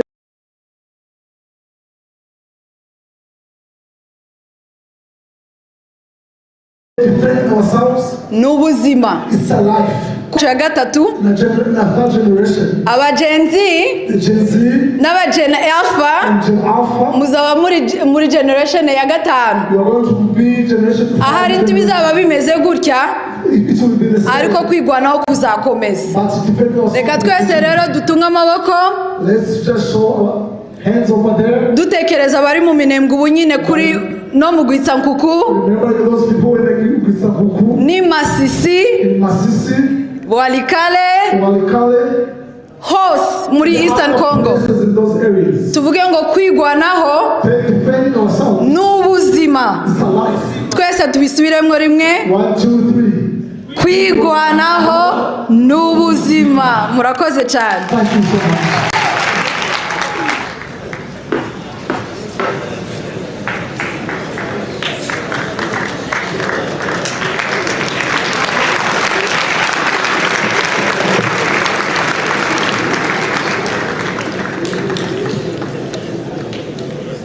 Arakoze cyane.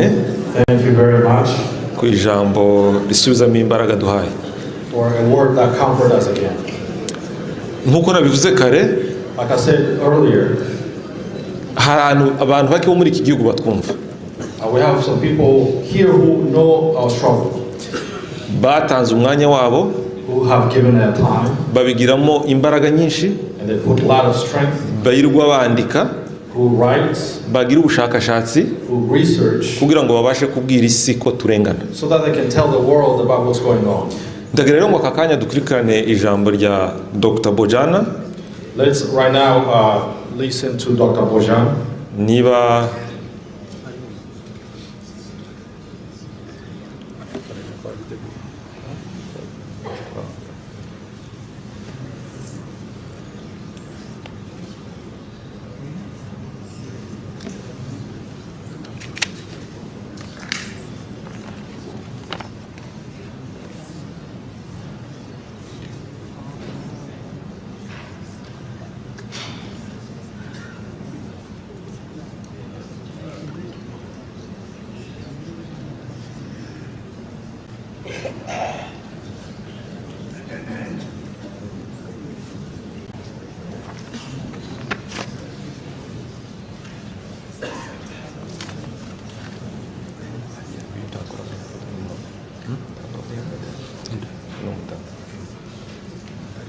in Rwanda has spread throughout the region. It's important to understand that this ideology of framing certain people as foreigners in their own country, on their own land, has been something that has been ongoing since the independence of Congo. The situation in Minembwe and in the highlands in the past 10 years or so, it has been really reaching a climax with the presence of the Mai groups that have been targeting the Banyamulenge community specifically based on who they are. I think it's important to understand that today the ideology that has targets this community is really using this idea of self-defense groups that are there to protect the people from being targeted and from being extinct in this area, are being framed as the aggressor. It's important, for example, to now go back to what has happened in the past year or so and why it's important today to raise awareness.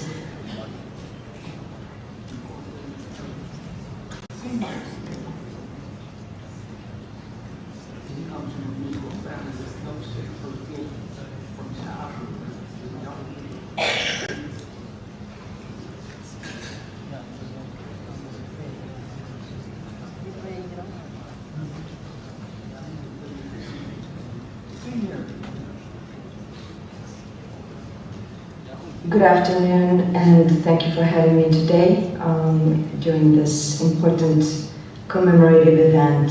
I am very honored and grateful for your invitation to deliver a statement today. Thank you to the organizers, thank you to also all the representatives of the Muri community.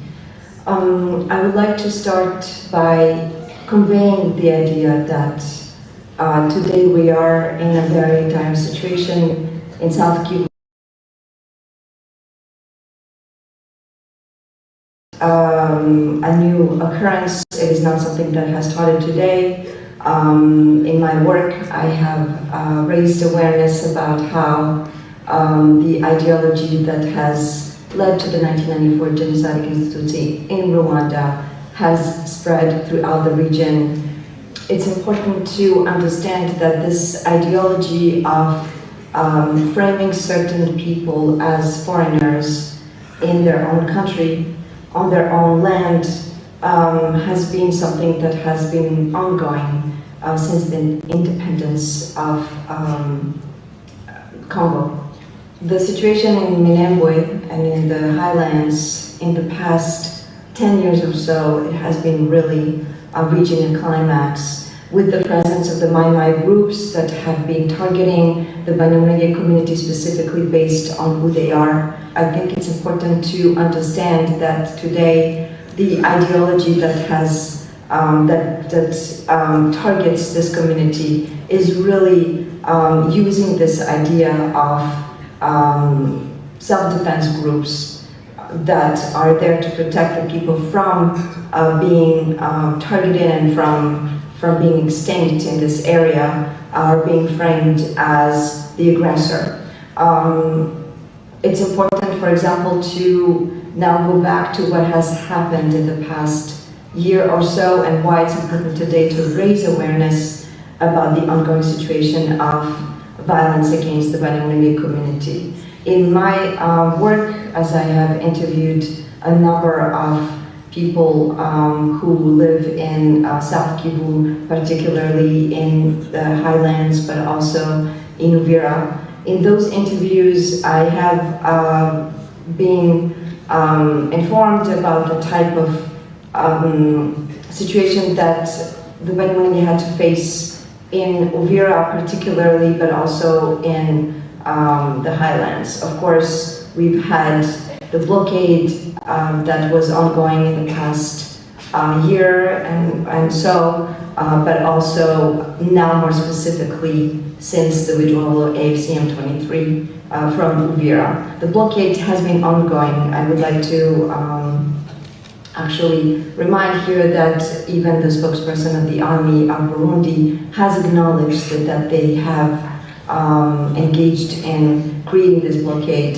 These attacks are systematically targeting civilians, children, women, men, and elderly indiscriminately, but also destroying homes and cattle, which is the main subsistence activity. So therefore, the means of subsistence have also been targeted, attacked, and destroyed, which equates to a form of ethnic cleansing. I've also been in contact with the Banyamulenge that left, the 1,000 or so Banyamulenge that have left Uvira when AFCM 23 withdrew. I was there and I followed the convoys and the Banyamulenge who had to flee because they were at risk of attack and extreme form of violence. Hundreds of families are currently in displaced camps, in a displaced camp in Kamanyola. I would like to come back quickly to also Uvira, where it's important to now kind of understand how this ideology has been put in place and what are the mechanisms of that ideology.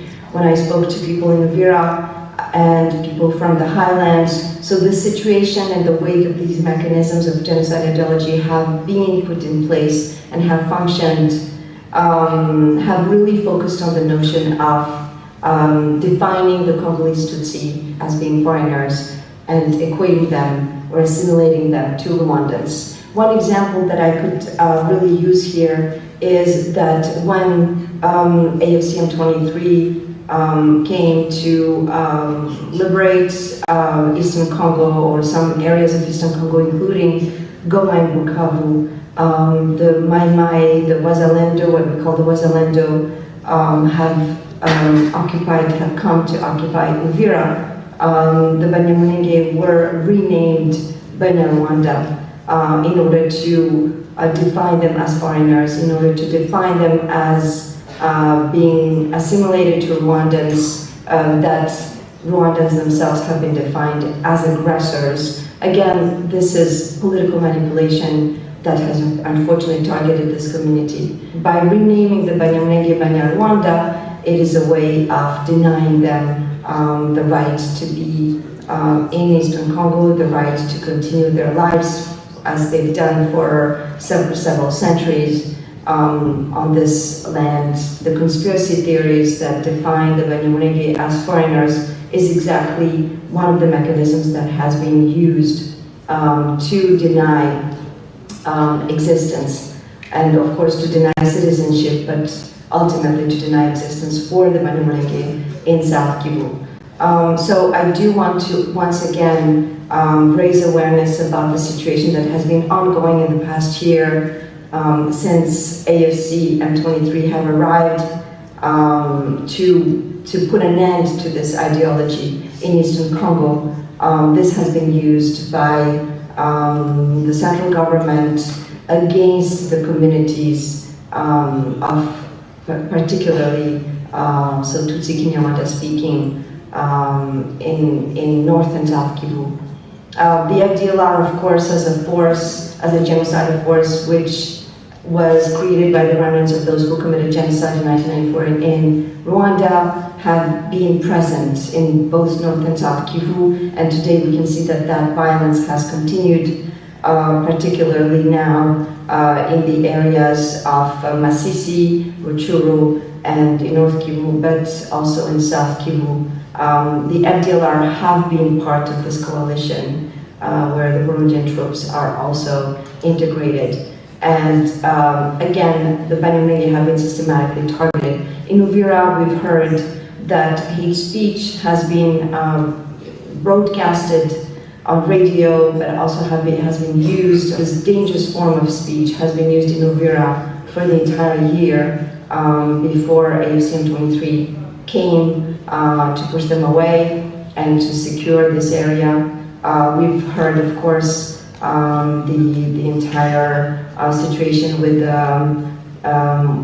Gasita, where we started now that we want all Banyamulenge to leave, that Banyamulenge are not home in Uvira, they're not home in Congo, and that they need to go back home. In this case, this is a coded hate speech or hate discourse that is being used once again to define these theories that are racist theories. There are theories that exclude a certain group of people from existence and that lead to risks of genocide, but also acts of ethnic cleansing in the region are extremely omnipresent today, and it's important to really raise awareness about what is going on. So I'm hopeful that the international community will understand what is happening today, and that we are really in a situation of high risk of ethnic cleansing that has already started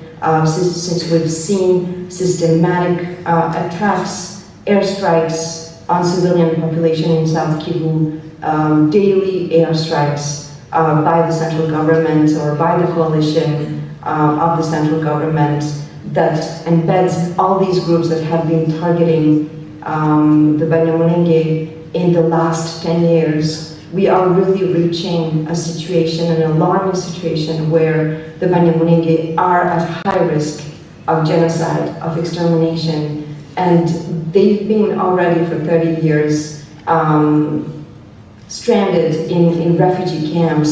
So it is only normal that the Banyamulenge are today fighting for their survival, because this is an existential threat. I really call on the international community. I call on all supporting groups to raise awareness about what is happening today in Minembwe, in Highlands, the systematic attacks against the Congolese Tutsi, in Eastern Congo, the systematic attacks against the Banyamulenge in South Kivu. Something must be done to protect those tens of thousands of people that are currently in the highlands at risk of extermination. We need to also allow those refugees in camps, refugee camps in neighboring countries, and those displaced in Kamanyola to be able to return. Uvira today is not safe. The only time that this community was safe was the month that AFCM 23 was in Uvira, that they have secured from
tangire kwanza ku banyamuryango bacu b'amahoro bari hano, abanyamurenge bose bibumbiye muri uno muryango wacu mwiza dukunda w'amahoro, turabashimiye. Tubashimiye ku bintu byinshi, no sema ibikorwa byanyu bizwi ku isi hose, ufatikanya kwanyu no gukunda ubwoko. Turabashimiye rwose kuko uruhare rwanyu rw'ibikorwa byanyu urazwi ku isi hose. Rero turabashimiye ku bintu mukomeje gukora, tunabasaba gukomeza gukora kuko muhamubigeza kugira ngo no sema hari iwacu bazabona ubufasha buturutse kuri mwebwe. Turabashimiye kandi mwumve ko ibyo mukora birazwi kandi turabizirikana cyane. Reka dushimire inzego zigize umuryango wacu w'amahoro. Uno muryango washinzwe imyaka myinshi irashize. Turashimira abantu bagize igitekerezo, nagira ngo babitekereje bareba kure cyane, bari nkaho bari bazi ngo hazaba igihe nk'iki ngiki umuryango wacu cyangwa ubwoko bugakenera uno muryango wacu w'amahoro. Abagize uruhare mu gushinga uno muryango turabashimiye. Vision yanyu niyo ihaye ikora bino bikorwa byose, vision yanyu nihaye ifasha abantu bari hari iwacu. Turabashimiye rwose. Reka dushimire komite executive, nagira bari bayahaguruje simbahagurutsa none kandi bari babihaguruje kare ko turabashimiye ku bikorwa mukora. Hari na komite na board yacu turabashimiye rwose ku kazi ntabwo koroshe, n'ibintu abantu bakora mu buryo buri volontaire kandi bisaba amasaha menshi, ariko kubera nko mwabyemeje mukabikora turabashimiye rwose. Dushimira urwego rw'abamama n'inzego ziri pari y'umuryango wacu w'amahoro. Turabashimiye ku bikorwa byiza mukora, ibintu byose babivuze tuzongera tunabivuge. Abamama badufatiye ahantu hanini cyane, no selma kuba bafite ya nurturing aspect y'ubumama, bakora ibikorwa byinshi kandi bakanabikorwa bacicitse batavuze cyane. Rwose abamama mukomereza aho ngaho turabashimiye. Reka dushimire urubyiruko rwacu, youth, Mahoro Youth, na komite yanyu turabashimiye rwose kuko nubwo muri executive dukora ibikorwa bakaba bigasa nk'ari twebwe tuba tubikora gusa, ariko tubikorana n'urubyiruko, especially mu bintu bijyanye na advocacy.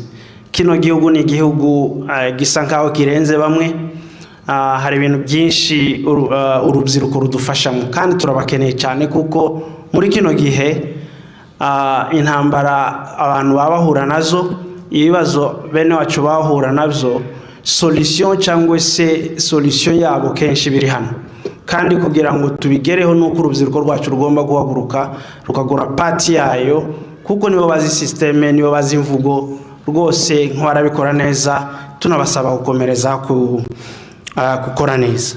Reka dushimire abagwanashaka, tangire kuri komite yabo nabo kuko babivuze mbere, nabo n'urwego rw'amahoro, n'urwego rumwe mu nzego z'amahoro, ariko bagira ibyo bakora specifically kandi babikora neza. Turabashimiye n'ubuyobozi bwabo bwose, Imana ikomeze kubagirira neza kandi mukomeze muzo mukora. Kadushimire urwego rw'abapasiteri. Abapasiteri n'urwego rukomeye ruradushigikira mu bintu byinshi, non seulement mu buryo bw'inama n'uburyo spirituel. Intambara nyinshi abantu bavuga ngo hariho intambara physique tubona, ariko hariho n'izindi ntambara spirituel. Abapasiteri bacu babidufashamo cyane, utangiye ku rwego rwa Nehemiah Association. Rwose turabashimiye ku bikorwa kandi muzakomeze kutuba hafi no kuba ubwoko bwacu hafi. Murakoze cyane. Mureke tugire icyo tuvuga gatoya kuri kino gikorwa cy'uno munsi. Ngira ngo uno mwaka wa mbere dutangiye gukora commemoration yo kwibuka intware zacu. Ndagira kino gikorwa tugomba gufata très sérieux kubera ko n'ikintu kizatwubaka. Nitugiheza agaciro tukagitekereza neza, kizatwubaka kubera ko tumaze imyaka myinshi mu ntambara. Rero intwari zacu tugomba kuziheza agaciro kandi tukaziheza umunsi. Uno munsi wa none turawuwizigiza cyangwa turawukora tugendeye ku umunsi mukuru cyangwa se gutabaruka kwa afande wacu, iwe arepresenta izindi ntwari. Ni symbole representa intwari zacu zose, ari za kera ari zihazi zitabaruka no munsi wa none. Rero kino gikorwa hari abatangiye ari batubaje ngese kuki tubikora uno munsi kandi intambara itararangira. Ngira ngo ni ngombwa ngo tubikora, byaba ngombwa ngo tubikora kubera ko icyahagurukije zino ntwari zose nikirarangira, kirakomeje.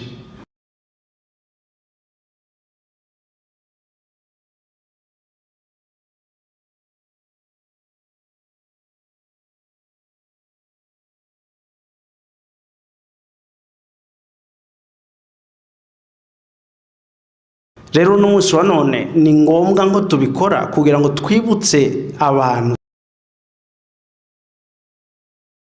twibutse amahanga ko impamvu zatumye zino ntwara zihaguruka ziracahari. Uno munsi wa none muza makuru ahabera mu Minembwe za drone zihazi twika imihana zihazica abaturage. Mwabonye ejo bundi abakecuru b'imyaka 100 bicirwa mu mazu yabo. Rero no munsi wa none ni ngombwa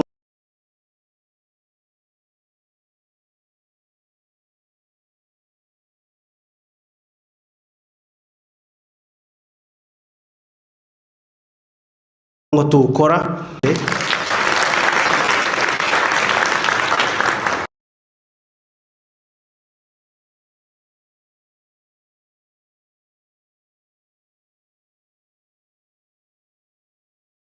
Kugira ngo tuheze agaciro ndetse n'iwacu nihamara tumara kugira amahoro.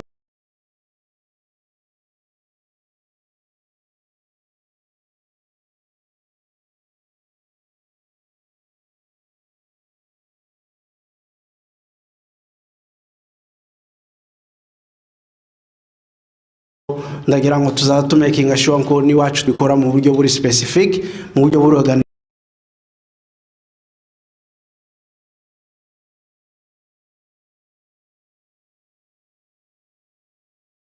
Tuza ku rwego rwa nationale tituba limite cyane mu miryango. Rero abantu nyine baba babonye ko uno mwaka wa mbere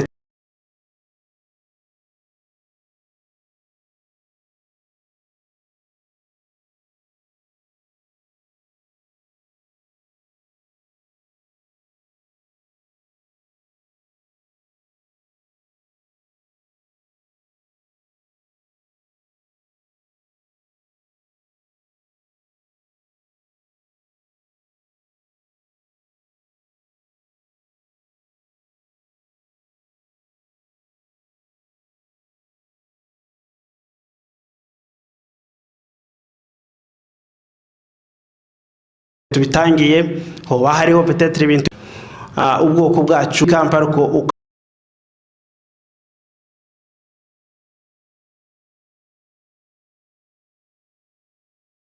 ko ukabura na organisation nimwe yovuga ngo irahagurutse ngiye gutabara mu Minembwe. Ukabura na organisation nimwe yovuga ngo irahagurutse ngiye gutabara mu Minembwe. Rero bimwe mu bikorwa muno muryango uzwi kandi uhawe gukora kandi ugomba gukora ni ukugoboka bene wacu mu bihe nk'ibi ngibi. Gukora kandi ugomba gukora ni ukugoboka bene wacu mu bihe nk'ibi ngibi. Mwarakoze kandi mukomereza aho ngaho. Mu myaka muri ano mezi angahe dutangiye gukora, tugiye kwenemera ibikorwa tugenda dufasha mu ma village yacu, especially muri bino bihe twari tugoswe imiti twohereje mu ma village yacu, tangiriye mu Rurambo za Gobogo, za Bijombo no Minembwe n'abanyeshuri bacu twenyine bari mu Minembwe n'ahandi kugira ngo bishyurirwe minervale kubera ikibazo cy'iwacu aheza ibyo bari bakeneye kugira ngo nabo babe nk'ababona aho boryama ni n'abamusiketeri bakwiyorosa kugira ngo abana ntibagware. Ibyo ni ibikorwa umuryango wacu ukora ariko ukabikora kubera ko dufite imbaraga zanyu. Rero tukabasaba gukomereza aho ngaho, ntimucike intege, ahubwo mushiremo effort kuko ibibazo biracari byinshi. Mukomeze gukora ibyo mukora noneho mu bidouble, mushiremo imbaraga cyane kugira ngo hari iwacu mu Minembwe ibibazo bihari nko murababivuze. Nagira nta muntu n'umwe uri hano udafite bene wabo mu Minembwe. Amakuru yo mu Minembwe nagira nta utayazi. Imyunyu kugira ngo abaturage bari hari babone imyunyu cyangwa amasukari. Twasubiye muri ya block isi ya indi twarize mbere nko uvira ifatwa. Twayisubiyemo noneho bisiga byarabaye wese kuhagera none n'inzira yo yaragoye. Ariko turasaba ngo abantu bose muri uno muryango wacu gukora, mukore nkuko muza mubikora kugira ngo nitubona n'inzira kugira twohereze ibintu bigende bishike ku bantu babikeneye hariya tuzabikore kuko duhora tubikora. Turabashimiye rwose kandi ico ni ikintu muzwiho. Umuryango wacu w'amahoro nagize amahirwe yo kugenda muri Afrika gusura imiryango y'abantu bacu bawe n'ibibazo. Rero niho namenye uburemere bw'umuryango wacu w'amahoro. Mugomba kuwugwanaho, imbaraga zo kuwugwanya zarahagurutse. Ubu none tugwanya none n'abantu bene wacu ngo turagwanya na guverinoma. Ndagira ngo mwabibonye mukanya ino live tuhatuvugiraho none bamaze kwica mu kabiri kwikata kugira ngo kino gikorwa cyacu ntikimenyekana. Mwabibonye mwese ko turagwana na guverinoma idashaka ngo ibikorwa by'amahoro bikomeze, ko turagwanya n'abanzi badashaka ngo tuvuga ikibazo cy'abanyamurenge hariya bahabicwa. Izo mbaraga zose ko barazigwanyiriza mu muryango wacu. Rero abanyamuryango mukomere, ntimukazemere ngo habe ikintu kiba ku no muryango, ntimukazemere ngo habe ikintu kiba ku munyamurenge aho ari hose. Icyo kintu turakibasabye mukimenye kandi mugisengere. Nta n'ubuco bazatumara kuko dufite Imana ngo turavugisha ukuri kwacu n'ukuri tuhatugwanira kuzanisha. Mu magambo make nari mfite munyemerere ntanye message mu rurimi rw'icyongereza. Ndagira ngo abantu twavuze ibitureba nk'umuryango, twatanze amakuru, twatanze update, ariko abantu dukeneye kubwira cyane n'aba bazungu babaye hano, ni community, international community, kuko amadecision menshi akorwa hano kara affecting ubuzima bwacu. Rero tugomba tushakisha mechanisme yo kubagezaho message, kubabwiza ukuri, guhozaho, tuzaduhozaho tubabwira kugeza igihe bazabyumva. Tuza tugenda aho tugiye hose kuvuga mu advocacy tugasanga hariho ibinyoma nk'icumi. Abantu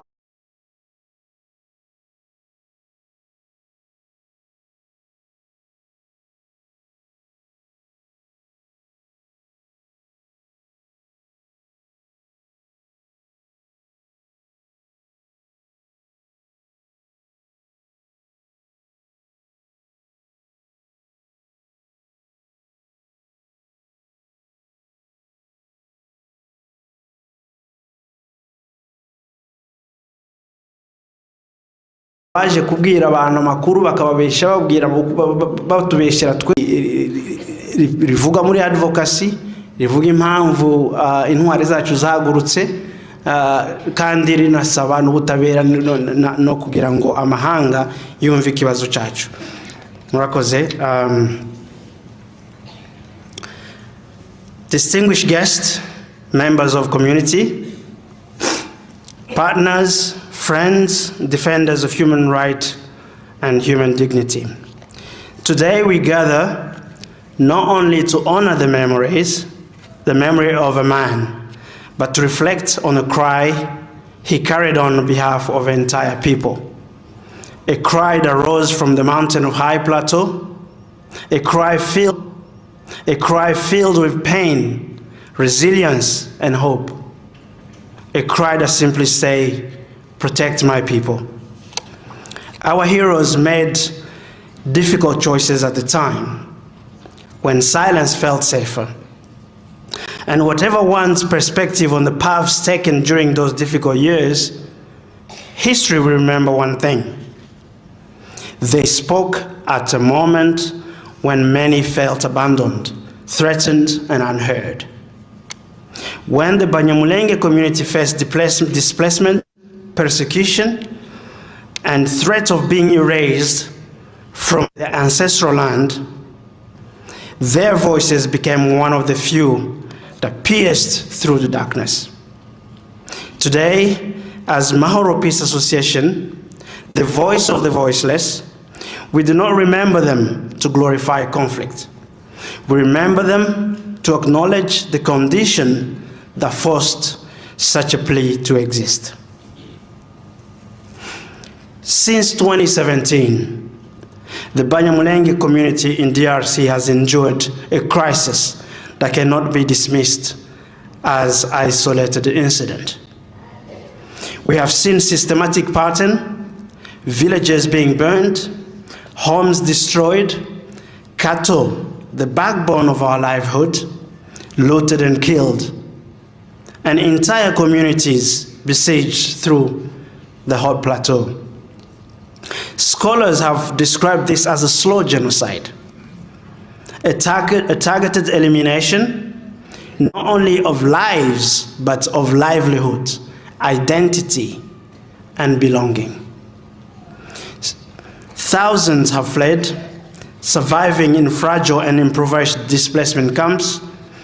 Reports as recent as 2025 continue to document discrimination, hate speeches, attacks by armed groups, Mai Mai, Wazalendo, FD.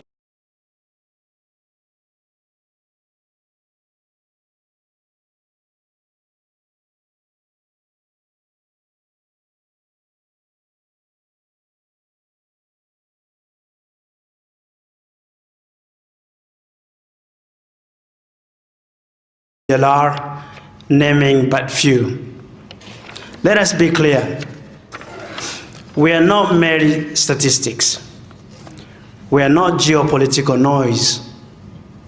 We are human beings. We are Congolese citizens. We intervene, the vulnerable became targets. Mahoro Peace Association stands as humanitarian conscience and a voice for those whose villages no longer exist, mothers working for days with children on their backs, elders who have watched their home burn. We stand firmly for this: protection of minorities, respect for identities, dignity for all citizens, and coexistence in a unified Congo. No political dispute, no military operation, and no historical grievance can ever justify attacks on civilians in our own country. And yet, as recently as December 2025 to January 2026, even today, almost March 2026. So during the capture of, a brief capture of Uvira, the Banyamulenge household enjoyed renewed destruction.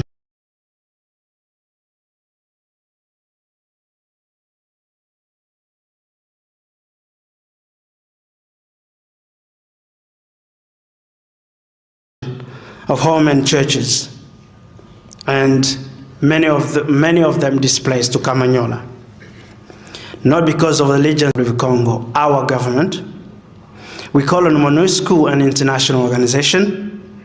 We call on African Union, international humanitarian organization, to urgently ensure protection of vulnerable people. Neutral humanitarian corridors to attend Minembwe urgently. Medical care for the mothers and children. Reconstructions of schools.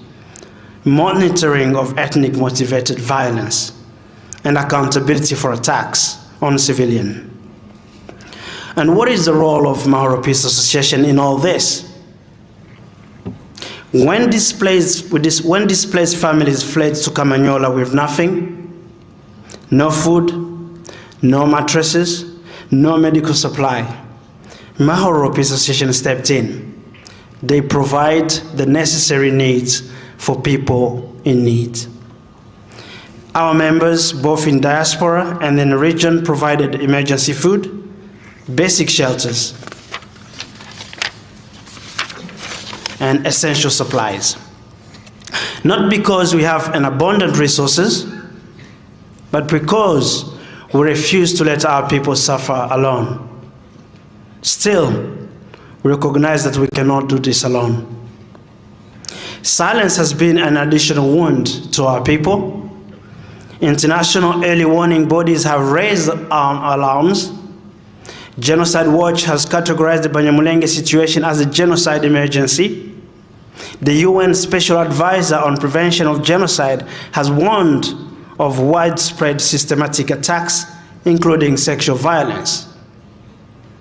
The international community, we say, do not reduce this crisis to politics. Do not hide behind neutrality when civilians are targeted. Do not wait for mass atrocities to acknowledge slow silence. Humanitarian intervention is needed now. And this is a message to our people here in the United States and our people everywhere in the world. To our mothers, you are not forgotten. To our youth, your future is still full of promises. To our elders, your suffering is seen and honored. To our MPR members, thank you. You have shown that when system fell, community can rise. You have proven that compassion is stronger than hatred. Our journey is long, but our hope is unbreakable. Our story is no longer in despair. It will be written in resiliency, unity, and peace. Let there be no doubt. We are Congolese. We are not guests. We are not outsiders. We belong to the Congo as much as any other community in the Congo.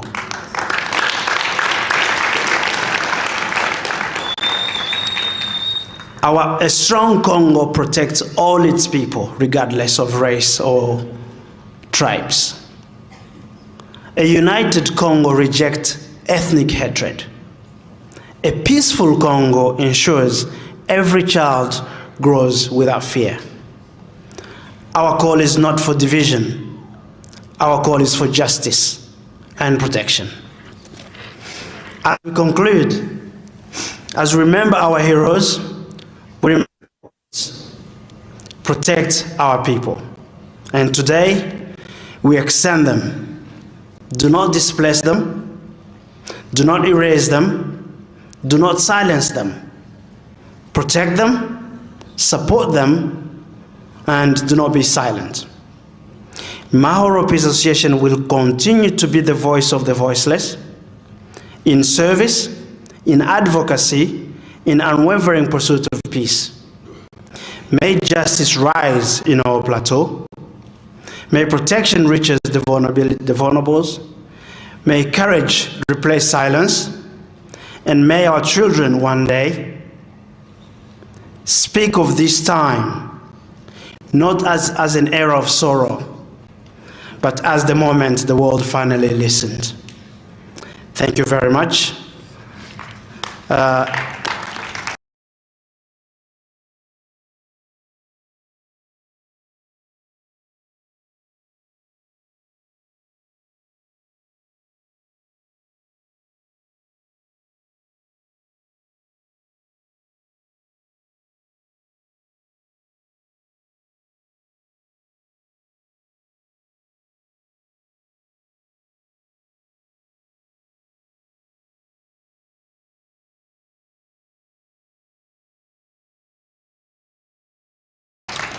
mbere nko nangiza kuri gahunda yose reka dushimire organisation yateguye kino gikorwa komisiyo twashinze nabo muhaguruke reka dushimire organisation yateguye kino gikorwa komisiyo twashinze nabo muhaguruke namwe babone kubera ko nimwe mwashizeho no gahunda yose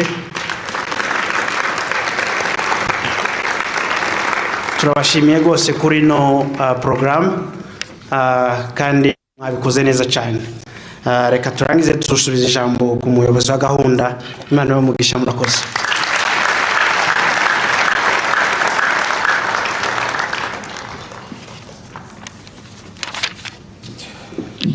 Rakoze Perezida turagana ku musozo ngira ngo umwanya twakoresheje neza nubwo twarengejeho gato ariko umwanya twakoresheje neza ngira ngo ibyimwe nagomba kuvuga arabivuze byo gushimira abantu batandukanye ariko mbere yuko tugana ku musozo ndagira ngo mpamagare Perezida wa community ya hano Mahoro ya hano muri Dayton afite ijambo ritaza kuvuga hanyuma tugana ku musozo.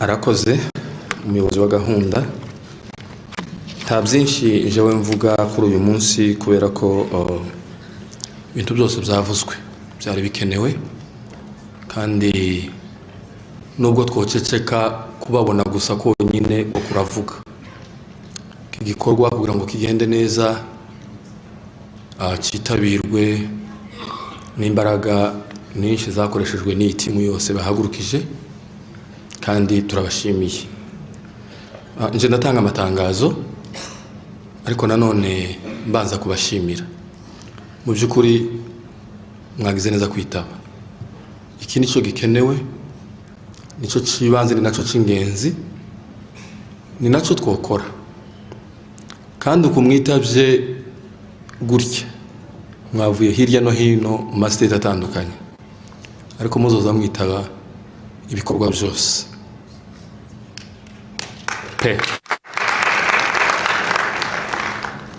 babivuze ni mwebwe HCR ni mwebwe CICR ni mwebwe UNICEF ni mwebwe iriya miryango yose ni mwebwe ni ukuvuga ngo umuntu wese utaza witabira imisanzu yo gufasha iwacu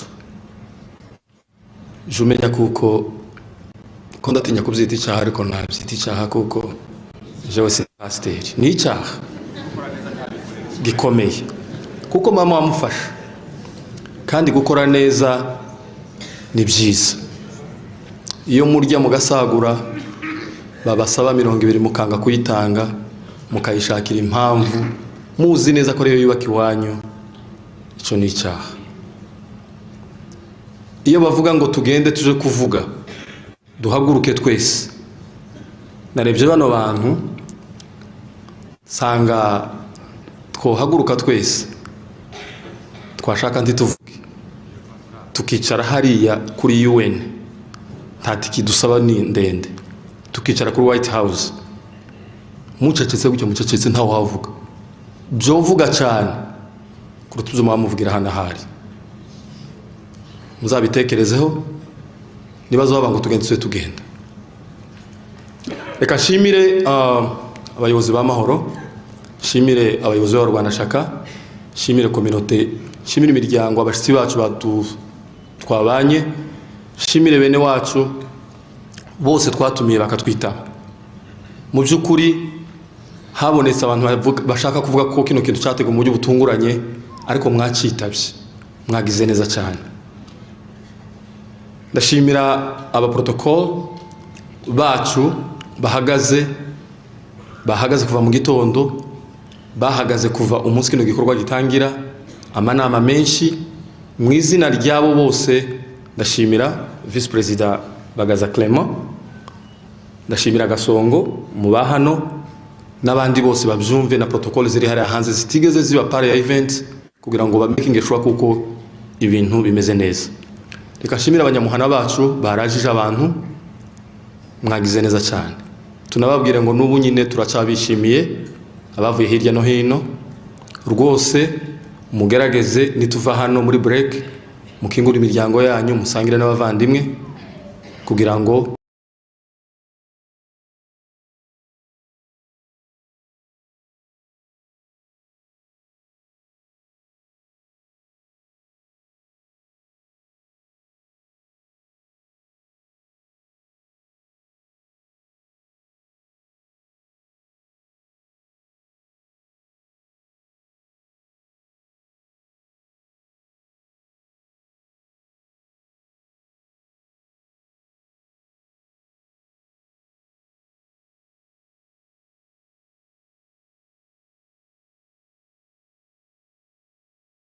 tuje muri session ya kabiri mwariye ngiye guhaguruka ubu nyine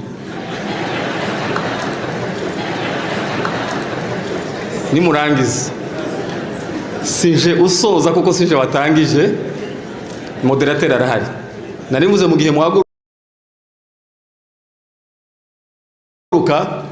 muhagurukane utwo ducupa mugize neza mbonye muri tayari pe hanyuma hariya hanze hari akantu twateguye gatoya cyo kunywa muragitora naco mu buryo bworoshe ni akantu koroshe ushobora no gufata reka duhereze pole imiryango famille direct ya fande wacu ndetse n'izindi ntwari ndetse n'abantu bacu muri rusange uru rugamba tuzarutsinda uru rugamba ni urwanyu uru rugamba ni urwawe harakabaho imurenge harakabaho abanyamurenge harakabaho abakongomani twizere kuko umunsi umwe Imana izaduha igihugu ciza yarakiduhaye kizaduha ubuyobozi bwiza murakoze cyane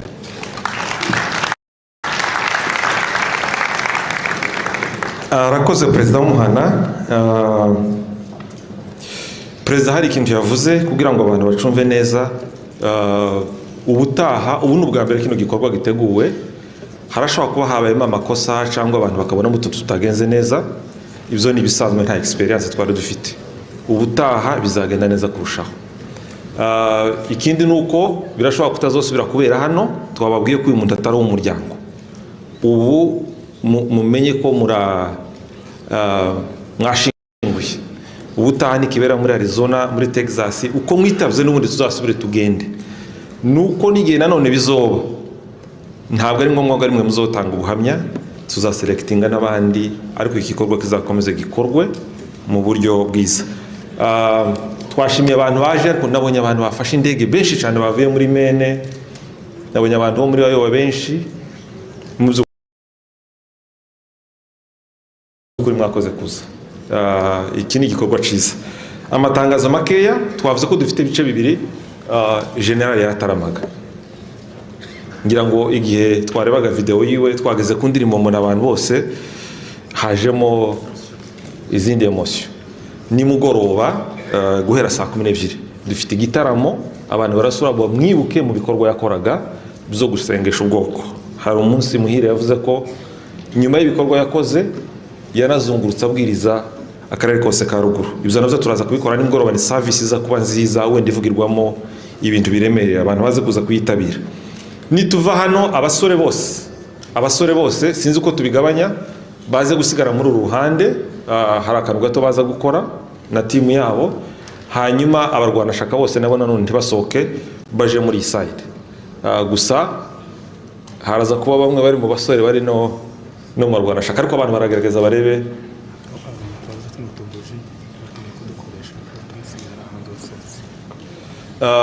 ubwo baramenya uko bagenda babigabanya hanyuma utu tuntu umuntu wagafashe nyabura ndugatahane tuzosubira dukenerwe ureba ahantu ugasiga hariya hanze kugira ngo bazodukoreshe ubutaha mwakoze kuza twongere duhure nimugoroba Imana ibahe umugisha